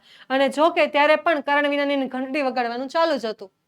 લેખક નાની સાયકલ ચલાવતા હોય કે મોટી, નાના હોય કે મોટા, પણ ઘંટડી વગાડવાનો ઉત્સાહ તો એમનો એવો ને એવો જ રહે છે. એટલે ઘંટડી વગાડવાનું તો એમનું ચાલુ જ છે. હવે જો શું થાય છે તો ઘંટડી શું કામ વગાડે છે કે ગમે તેમ થાય બીજાનું ધ્યાન તો આપણે ખેંચવું જ જોઈએ ને, બીજા લોકો આપણને જોવે નહીં તો આપણને સાયકલ ચલાવવાની સાચી મજા આવે નહીં. અને સાયકલ ચલાવવી એ આજે નગણ્ય ઘટના લાગે છે. નગણ્ય ઘટના એટલે વિદ્યાર્થી મિત્રો કેવું થાય કે નગણ્ય ઘટનાનો મતલબ એવો થાય કે જે ગણતરીમાં આવે નહીં તેવું, જેને ગણાતું નથી તેવું. અત્યારે આપણે શેરીમાં સાયકલ ચલાવતા હોય પણ અત્યારે આપણે એની કાંઈ વેલ્યુ હોતી નથી, હોય છે કાંઈ કિંમત, આપણે એને કંઈ ગણતા જ નથી, આપણે ખાલી એક રમતનું સાધન છે. અને હવે તો તમને એટલા બધાને સાયકલ ચલાવવાનો ઇન્ટરેસ્ટ પણ નહીં હોય. એટલે લેખક કહે છે કે અત્યારના સમયમાં સાયકલ જે ચલાવવી એકદમ નગણ્ય ઘટના છે, એટલે એની કંઈ ગણતરી કરી શકાય નહીં એવી ઘટના. પરંતુ ત્યારે તો બધું અસામાન્ય હતું. અસામાન્ય એટલે કે એકદમ મામૂલી, સામાન્ય ઘટના નથી પણ બહુ વિશિષ્ટ ઘટના હતી, કેમ કે જિંદગીમાં પહેલી વખત એમણે સાયકલ જોઈ હતી, એટલે આ એના માટે બહુ એક અનોખો પ્રસંગ હતો. અત્યારે તો એ સાવ નોર્મલ છે. બાળપણમાં દરેક પહેલો અનુભવ મનમાં ગાઢપણે છપાતો હશે. ગાઢપણે એટલે ગાઢનો મતલબ એવો થાય છે કે આપણે જો ગાઢ એવો શબ્દ મિત્રતા માટે પણ વાપરીએ, એકદમ ગાઢ મિત્રતા એટલે કે એકદમ બહુ જૂની, કોઈથી તૂટે નહીં તેવી, પણ અહીંયા છે કે ગાઢપણે છપાતો મનની અંદર. નાનપણનો એવો કોઈ પ્રસંગ, એવી કોઈ યાદગીરી આપણે મગજમાં એટલી બેસી જાય છે કે આપણે ગમે એટલો સમય પસાર થવા છતાં આપણને એ પ્રસંગ ભૂલાતો નથી. તો અહીંયા ગાઢપણે છપાતો પ્રસંગ લેખકના જીવનનો કયો છે તો આ સાયકલ વાળો છે, એટલે તો ભૂલાતો નહીં હોય. અને ઘટના મોટાઓની નજરે અને અમારી નજરે સાવ ભિન્ન લાગતી. ભિન્ન લાગવું એટલે કે સાવ અલગ અલગ, સાવ જુદું જુદું લાગવું. કે સાયકલ ચલાવવાનો જે નજારો છે, એ સાયકલ ચલાવવાની જે ઘટના છે એ અમારી નજરથી, નાના છોકરાઓની નજરથી જુઓ તો પણ અલગ છે અને મોટા વડીલોની નજરથી તમે જુઓ તો પણ અલગ છે. એટલે બધાની એક પોતાનો જ અલગ અનુભવ હોય છે. અને સાયકલ પર પ્રથમવાર બેસવું અને સાયકલ પર હાથ ફેરવવો અને સાયકલ ચલાવવી, તેમાં થતું ભૂમિપતન અને હાથ પગ છોલાવવાને આખરે સાયકલ ઉપર કાબુ મેળવવો, આ બધું જ અણુ અણુને સ્પર્શી જતું. જો આ બધા જ અનુભવો આખા પાઠના લેખકે એક જ પેરેગ્રાફમાં દઈ દીધા છે કે બધાના જીવનમાં નાનપણનો એકાદ એવો પ્રસંગ ઘર કરી જ ગયો હોય છે. આપણી ભાષામાં કહીએ તો ઘર કરી ગયો, પણ લેખકની ભાષામાં કહીએ તો મનની અંદર એકદમ ગાઢપણે છપાતો, એટલે સાવ છપાઈ જાય કે આપણે ગમે એટલા વૃદ્ધ પણ થઈ જઈએ ને તો પણ આપણી નાનપણના દાદા દાદી પાસે તમે ગામડે જતા હશો તો તમે એની પાસે વાર્તાઓ અને પ્રસંગો સાંભળતા હશો તો એ એમના જીવનમાં બનેલી કોઈ ને કોઈ ઘટના તમને કહેતા હશે નાનપણની, તો એ પ્રસંગ એના જીવનમાં એકદમ યાદગાર બની ગયો હોય છે, જે તમને સંભળાવતા હોય છે. તો અહીંયા લેખકના જીવનમાં પણ એવો એક પ્રસંગ જે છે એકદમ યાદગાર રહી ગયો છે. લેખક શું કહે છે કે એ સાયકલ ઉપર જિંદગીમાં પહેલી વખત, લાઈફમાં પહેલી વખત સાયકલને જોવી, સાયકલ ઉપર પ્રથમ વખત એટલે કે પહેલી વખત બેસવું, સાયકલને આમ હાથ ફેરવી ફેરવીને એટલે કે અડી અડીને જોવી, એને ચલાવવી અને તેમાં થતું ભૂમિ પતન એટલે કે ચલાવતા ચલાવતા પાછું પડી પણ જવું ધરતી ઉપર, અને હાથ પગને છોલાવવા એટલે કે પડે એટલે કે લાગે, એના હાથ પગ છોલાય અને છેવટે સાયકલ ઉપર કાબુ મેળવવું એટલે કે ધીમે ધીમે એમ કરીને સાયકલને શીખવી, આવડી જાય, પછી તેના ઉપર કાબુ મેળવાઈ જાય, પછી તો લેખક જેમ ચલાવે એમ ચાલે. આ બધું જ અણુ અણુને સ્પર્શી જતું એટલે કે અણુ અણુને સ્પર્શી જતું એટલે કે આમ હૃદયમાંથી અનેરો આનંદ થતો. દરેક નાની નાની બાબતો લેખકને અસર કરતી અને એનો આનંદ, રોમાંચ કશાય સાથે સરખાવવાનું શક્ય નથી.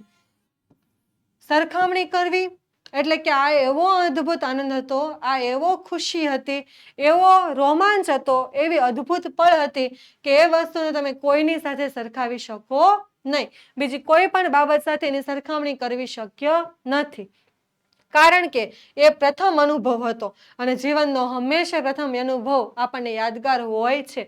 જો આના ચહેરા પરની સ્માઇલ, આવી સ્માઇલ કદાચ આપણને સાયકલ ચલાવતી વખતે હવે આવતી હશે નહીં, અને એની અનન્યતા જ બાળપણને મહિમામય બનાવે છે. અનન્યતા એટલે કે એની જે આ પહેલો અનુભવ હોય છે એ જ આપણે બાળપણને યાદગાર બનાવી દે છે.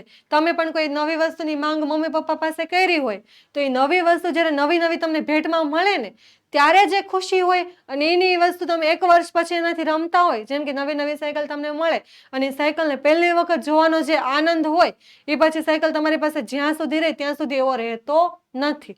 એટલે જિંદગીમાં જે વસ્તુ તમને પહેલી વખત મળે ને ત્યારે એની જે ખુશી હોય એ એકદમ અદ્ભુત હોય છે.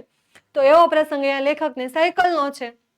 હવે વિદ્યાર્થી મિત્રો, જો કે તમારે કોઈ પણ આપણે ઓશન કોચિંગ ક્લાસીસની અંદર ધોરણ 3 થી 12ની તમામ પીડીએફ અને પીપીટી તમને જ્યારે પણ જોશે ત્યારે ઉપલબ્ધ છે, મળી જશે. તો એમાં કઈ કઈ વસ્તુનો સમાવેશ થાય છે તો સ્વ અધ્યયન પોથી છે, એનું આખું સોલ્યુશન તમને મળશે, સમજૂતી અને સ્વાધ્યાય સોલ્યુશન પણ અહીંયા ઉપલબ્ધ છે, જેમ કે આપણે પાઠની સમજૂતી છે અને સ્વાધ્યાયનું એનું સોલ્યુશન આવશે. પછી ગાલા સ્વાધ્યાય પોથી છે, પ્રોજેક્ટ પ્રવૃત્તિનું બુક સોલ્યુશન, પછી પ્રયોગ પોથી છે, ભૂગોળ પોથી છે, અંગ્રેજી ગ્રામરનું સોલ્યુશન, પછી યુનિટ ટેસ્ટ અહીંયા અને આઈએમપી પ્રશ્નો કે કયા કયા મોસ્ટ ઇમ્પોર્ટન્ટ પ્રશ્નો એની અંદરથી તમારે કરવાના, અને છેલ્લે અસાઇનમેન્ટ અને આઈએમપી પેપર પણ જો તમારે જાતે જ વાંચી અને સોલ્યુશન ઘરે કરવું હોય અને પ્રેક્ટિસ કરવી હોય તો એના માટેના આઈએમપી પેપર પણ. આ તમામ વસ્તુમાંથી તમારે જેની પણ પીપીટી અથવા તો પીડીએફ જોતી હોય તો તમને મળી જશે. તેના માટે તમારે આપણો જે વોટ્સએપ નંબર છે 7046 22 22 54 એના ઉપર કોન્ટેક્ટ કરવાનો તો પણ તમને મળી રહેશે, અને એમ ન કરો તો આપણી એપ્લિકેશન ઉપર તમને આ એપ્લિકેશન આપણે ઓશન કોચિંગ ક્લાસીસની જે છે પ્લે સ્ટોર ઉપરથી ડાઉનલોડ કરશો અને એમાંથી તમને મળી રહેશે. અને પ્લે સ્ટોર ઉપરથી ડાઉનલોડ જો ન કરો તો આપણે લેક્ચરમાં નીચે લિંક પણ આપેલી છે, અથવા તો તમે સિમ્પલ જે આ કોન્ટેક્ટ નંબર લખેલો છે એના ઉપર પણ તમે આ મેળવી શકો છો. એટલે આ બધી વસ્તુ તમારી પાસે સોલ્યુશન સ્વરૂપે આવી જાય તો તમારી તૈયારીમાં તમારે સરળતા રહે છે. હવે આપણે આ પાઠના શબ્દાર્થ જોઈ લઈએ. જો કે આપણે બધા જ શબ્દ આગળ પાઠની અંદર જોઈ જ ગયા છે. એમાં આપણે પહેલા જ પેરેગ્રાફમાં એક શબ્દ આવેલો તો આશ્ચર્ય મુગ્ધ એટલે કે નવાઈ પામવો, ચકિત થઈ જવું. લેખક પહેલી વખત જ્યારે સાયકલને જોવે છે ત્યારે એકદમ આશ્ચર્ય મુગ્ધ થઈ જાય છે અને નવાઈ પામે છે. પછી પૃથ્વી પ્રદક્ષિણા, લેખક પહેલી વખત સાયકલમાં બેસીને આખા ગામમાં આંટો મારે ત્યારે આવું એને લાગે છે કે મેં જાણે પૃથ્વીની પ્રદક્ષિણા કરી. એટલે એનો મતલબ શું થાય છે કે પૃથ્વીની પ્રદક્ષિણા કરવી તે એટલે કે પૃથ્વીની ફરતે ગોળ ગોળ ફરવું તે. પછી સમવયસ્ક એટલે કે સમાન વય ધરાવતા. જો વિદ્યાર્થી મિત્રો અહીંયા વય તમને નવું લાગશે, વયનો મતલબ થાય ઉંમર. તમારી જેટલા ઉંમરના જ તમારા મિત્રો હોય તો એ તમારા સમવયસ્ક કહેવાય, એટલે તમારી જેટલી ઉંમર ધરાવતા. પછી રમરમાટી. રમરમાટીનો શબ્દ અહીં આપણે કેવો લેવાનો છે પાઠના હિસાબે? તો જળપરોમાં ચક્રો માન્ય પમાડે તેવું. પણ તમને આવું અટપટું યાદ ન રહે તમારે એવું યાદ રાખવું, રમરમાટી એટલે ફૂલ ઝડપી, ફૂલ સ્પીડમાં ચાલતી હોય એવી. પછી અતિશયોક્તિ, આ આપણે અલંકાર જોઈ ગયા એ કે વધારીને બોલવું તે એક અલંકાર છે. જો વધારીને બોલવો, મેં તમને કીધું હતું કે કવિની કલ્પના જ હોય, આપણે માનીએ નહીં પણ એ વધારીને કે આપણે ખાલી સ્વીકારી લેવાની રે એવી. એના પછી છે બટુક. બટુક એટલે કે ઠીકડો માણસ. એ નાના બાળકો લઈ લેવાના છે. મેં તમને કીધું હતું કે અમારી જે નાના બાળકો માટે નવો સ્ટોર ખુલ્યો છે એનો આનંદ હતો. એટલે આમ તો બટુક એટલે ઠીંગડો, નાનો એવો ઢીસકું માણસ હોય એને કહેવાય, પણ તમે અહીંયા અર્થમાં લે તો બધા નાના બાળકો માટે વપરાયેલો શબ્દ છે. ગુજરાતી ભાષાના શબ્દોની એ જ નવાઈ છે કે એક શબ્દના તમે ઘણા બધા અર્થ કરી શકતા હોય. પછી છે આશ્ચર્ય લોક એટલે કે નવાઈ જગત. આશ્ચર્યનો મતલબ થાય નવાઈ પામવું તે, અને લોકનો મતલબ થાય કે જગત. એટલે કે જાણે 10 સાયકલની અચાનક જ ગામની અંદર સ્ટોર્સ દુકાન ખુલે છે એટલે બધા માટે તો જાણે આ એકદમ નવાઈ પામે એવું હોય ને, એવું એને જગત આખું લાગે છે. પછી છે અસાધારણ. અસાધારણનો મતલબ થાય કે એકદમ અસામાન્ય ઘટના. જેમ કે આપણે કોઈ દિવસ જિંદગીમાં એવું સાધન જોયું જ ન હોય અને અચાનક જ ગામમાં આવે તો એ બધા બાળકો માટે અસાધારણ એટલે કે અસામાન્ય ઘટના છે. એટલે કે સાવ મામૂલી કે સામાન્ય ન ગણી શકાય તેવી ઘટના. અને એના પછી જે છેલ્લે શિખાઉ. શિખાઉનો મતલબ થાય છે બિન અનુભવી. જેમ કે લેખક માટે સાયકલ માટે લેખક કેવા હતા? શિખાઉ હતા. એટલે એમને સાયકલ આવડતી નહોતી, એટલે આપણે એને કેવા કહી શકાય? તો બિન અનુભવી એટલે કે અનુભવ વગરના. હવે આગળ જોઈએ આપણે તો જો કઠવું. લેખકને પંચરના પૈસા દેવા પડતા એ બહુ કઠતું હતું ને, એનો મતલબ એમ થાય છે કે દુઃખ થવું. એક તો એની પાસે પૈસા હોય નહીં, મુશ્કેલથી ભાડે લીધી હોય અને એમાં પાછા પંચરના દેવા પડે તો એ વાત એને કઠે. પછી છે બેવફા. બેવફાનો મતલબ થાય બેઈમાન. બેઈમાન કોણ નહોતી? તો સાયકલની ઘંટડી. એટલે કે બેઈમાન શું, બેવફા કોને કહેવાય? તો દગો દે તે. પણ સાયકલની ઘંટડી એને દગો દેતી નહોતી. તમે બીજો અહીંયા શબ્દ એવો પણ લખી શકો કે દગો એમ. તો બેઈમાન. પછી કિચુડા. કિચુડા એટલે કે કિચુડ કિચુડ એવો અવાજ જે જૂની સાયકલમાંથી આવતો હતો. પછી છે હાણ. હાણનો મતલબ થાય હાનિ કે નુકસાન. ત્યાર પછી છે આરોહણ કરવું. આરોહણ કરવું એટલે કે સવારી કરવી તે. સાયકલ ઉપર બેસીને ગામમાં ફરવું તે. એના પછી છે વરઘોડો. વરઘોડો એટલે કે કોઈ સરઘસ, કોઈ યાત્રા કાઢવી તે. પણ તમે એવું પણ કહી શકો કે સાયકલ ઉપર બેસીને આખું ટોળું નીકળે તે. એને વરઘોડાના અર્થમાં લીધું છે. એટલે કોઈ સરઘસ નીકળે, કોઈ આખું ગ્રુપ રસ્તા ઉપર નીકળે તો એને આપણે કહી શકાય. પછી જંબુરિયો. આ તો આનો અર્થ મેં તમને પાઠની અંદર લખી જ દીધો છે, છતાં કે નાનો છોકરો. પણ અહીંયા તમે એવું લઈ શકો કે સાયકલ રિપેરિંગ કરવા વાળો, એની સાથે જે સાથીદાર હોય છે સહાયક, એની મદદ કરવા વાળો એ નાનો એવો છોકરો. પછી ટાયર પંચર. તો સાયકલની જે ટ્યુબ છે એની અંદર કાણું પડી જાય તો એને આપણે પંચર કહી શકીએ છીએ. ત્યાર પછી જો ધફ્ફો. ધફ્ફો એટલે કે માટીનો ઢગલો. ત્યાર પછી હઠાગ્રહ એટલે કે હઠપૂર્વકનો આગ્રહ. અહીંયા હઠનો મેં તમને મતલબ લખી દીધો હતો કે કીધું પણ હતું કે જીદ. એક કોઈ વસ્તુની જીદ પકડી લેવી, જીદપૂર્વકનો આગ્રહ રાખવો તો એને તમે હઠાગ્રહ કહી શકો છો. પછી અવશ લાચાર એટલે કે આડાઈ વાંકાપણું, હઠ, આ બધું તમે કહી શકો. જે સાયકલનું ટાયર વારે વારે ફરી જતું હતું ને તેના માટે શબ્દ લેખકે વાપર્યો હતો કે અવશ લાચાર. એટલે કે ગમે એટલો મહેનત કરો એ આડું જ થાય, આડું જ ચાલે અને ગમે એમ કરીને આપણને પાડે, એટલે એના માટે શબ્દ છે. પછી ભીંત એટલે કે દિવાલ, એ પણ મેં તમને લખી દીધું હતું. પછી ઘરગથ્થું એટલે કે જેની ઉત્પત્તિ કે વપરાશ ઘરમાં જ હોય તેવું. એટલે કે ઘરગથ્થું જેની ઉત્પત્તિ આપણે મેં તમને કીધું હતું ને કે લોહી નીકળતું એને ઘરમાંથી જ હળદર લાવીને લગાવી દે તો એને ઘરગથ્થું કહેવાય. જેમ કે લેખક માટીથી લોહી બંધ કરી દેતા હતા તે. પછી સેપ્ટિક એટલે કે સૂક્ષ્મ જીવોનો ચેપ લાગવો. માટીમાં પડે છે અને માટી એને ઘાવ ઉપર વાગે છે અને સૂક્ષ્મ જીવોનો જે ચેપ લાગે છે તે. પછી ગર્વ. તો ગુમાન અને અભિમાન એની અંદર બહુ ઈગો આવી જાય આપણી ભાષામાં કહીએ તો એ છે. અથવા તો ખુદ ઉપર પ્રાઉડ ફીલ થાય તો એને પણ તમે ગર્વ કહી શકો છો. પછી પ્રબળ એટલે કે અત્યંત, તમે પ્રબળનો અર્થ એવો તીવ્ર પણ લઈ શકો. ત્યાર પછી જોઈએ તો રૂઢિપ્રયોગ છે. તો વાત વાતમાં વાંકું પડવું સાયકલના અર્થમાં છે. તો માઠું લાગવું એટલે કે વાત વાતમાં વાંકું પડવું એટલે કે માઠું લાગવાનો મતલબ તમે એવો લઈ શકો કે દુઃખ થવું. પછી છે કે દગો દેવો, તેનો મતલબ છે કે વિશ્વાસઘાત કરવો અથવા તો છળ કપટ કરવું. ત્યાર પછી છે ફિલ્મ ઉતારવી. ફિલ્મ ઉતારવી એટલે કે અહીંયા મતલબ શું લેવાનો છે? ફજેતી થવી. જ્યારે લેખક રસ્તા વચ્ચે બધાની સામે પડી જાય ત્યારે એમની ફિલ્મ ઉતરતી, એવો શબ્દ આપણે પાઠની અંદર આવ્યો છે. એટલે બધાની સામે પડે છે ને તો એમનો ફજેતી થાય છે, એટલે કે શું થાય છે? એમની વેલ્યુ જાય છે, આપણી ભાષામાં કહીએ તો, કે બધાની સામે આપણી ઇજ્જત જાય એવી રીતે એ શબ્દ અહીંયા છે. પછી છે બાપડું થઈ જવું, તો ગરીબડું કે રાંક, બિચારું થઈ જવું, આપણે જે સમજ્યા હતા તે. પછી છે વટ પાડવો, તો વટ પાડવાનો થાય અર્થ કે રોફ જમાવવો.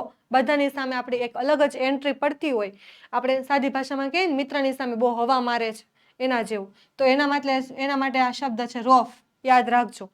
પછી છે ભરી પીવું. ભરી પીવું નો મતલબ થાય ન ગાંઠવું અને ન ગણવું, એટલે કોઈ પણ વસ્તુની અસર એના ઉપર થતી નથી. ખાસ કરીને લેખક ઉપર, જ્યારે એ મોટી સાયકલ ચલાવે છે ત્યારે એ ખાડા અને બધી વસ્તુને ચલાવી લે છે, કોઈને પણ ગણતા નથી.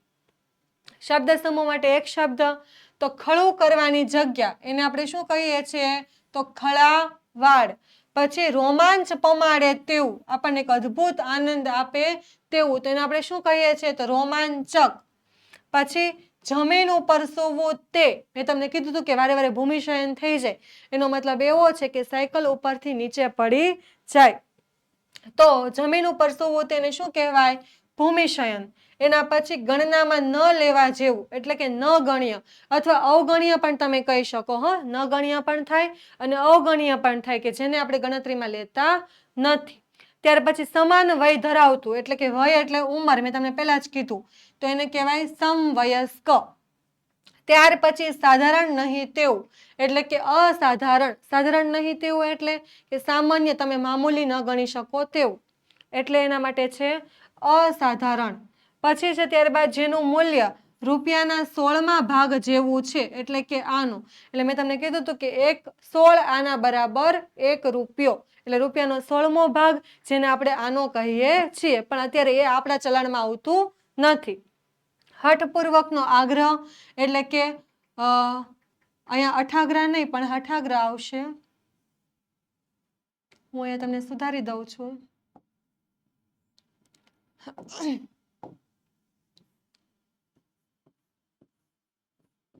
હઠાગ્રહ આ તમારે યાદ રાખવાનું, બરોબર. લોખંડને આકર્ષવાના ગુણવાળું એક દ્રવ્ય એટલે કે લોહ ચુંબક, અને છાબડા ઘાટનું લોઢાનું એક પાત્ર એટલે કે તગારું, જે પંચર કરાવવા જતા ત્યારે લેખક જોતા તે, અને જેની ઉત્પત્તિ કે વપરાશ ઘરમાં જ હોય તો આ ઘરગથ્થુ. હવે તો 2 થી 3 વખત શબ્દ આવી ગયો છે તો તમને આવડતું હશે. એટલે જે વાક્ય તમારે પાઠની અંદર વપરાણા છે એ જ આપણે છેલ્લે શબ્દ સમૂહમાં લીધેલા છે. વિદ્યાર્થી મિત્રો, આ ભાગની અંદર આપણે બીજા પાઠનું આખું સોલ્યુશન એટલે કે સમજૂતી વ્યવસ્થિત સમજ્યા છે. હવે આના પછીનો જે નેક્સ્ટ ભાગ છે એની અંદર આપણે આ બીજા પાઠનું સ્વાધ્યાય સારી રીતે સમજશું અને સ્વાધ્યાય લખશું. જો વિદ્યાર્થી મિત્રો તમને આ વિડીયો ગમતો હોય, તમને ઉપયોગી લાગતો હોય, તો તમે આ વિડીયોને વધુમાં વધુ તમારા મિત્રો સાથે શેર કરજો. ઓશન કોચિંગ ક્લાસીસને સબસ્ક્રાઇબ કરજો અને અમારી સાથે સતત જોડાયેલા રહેજો. Thank you.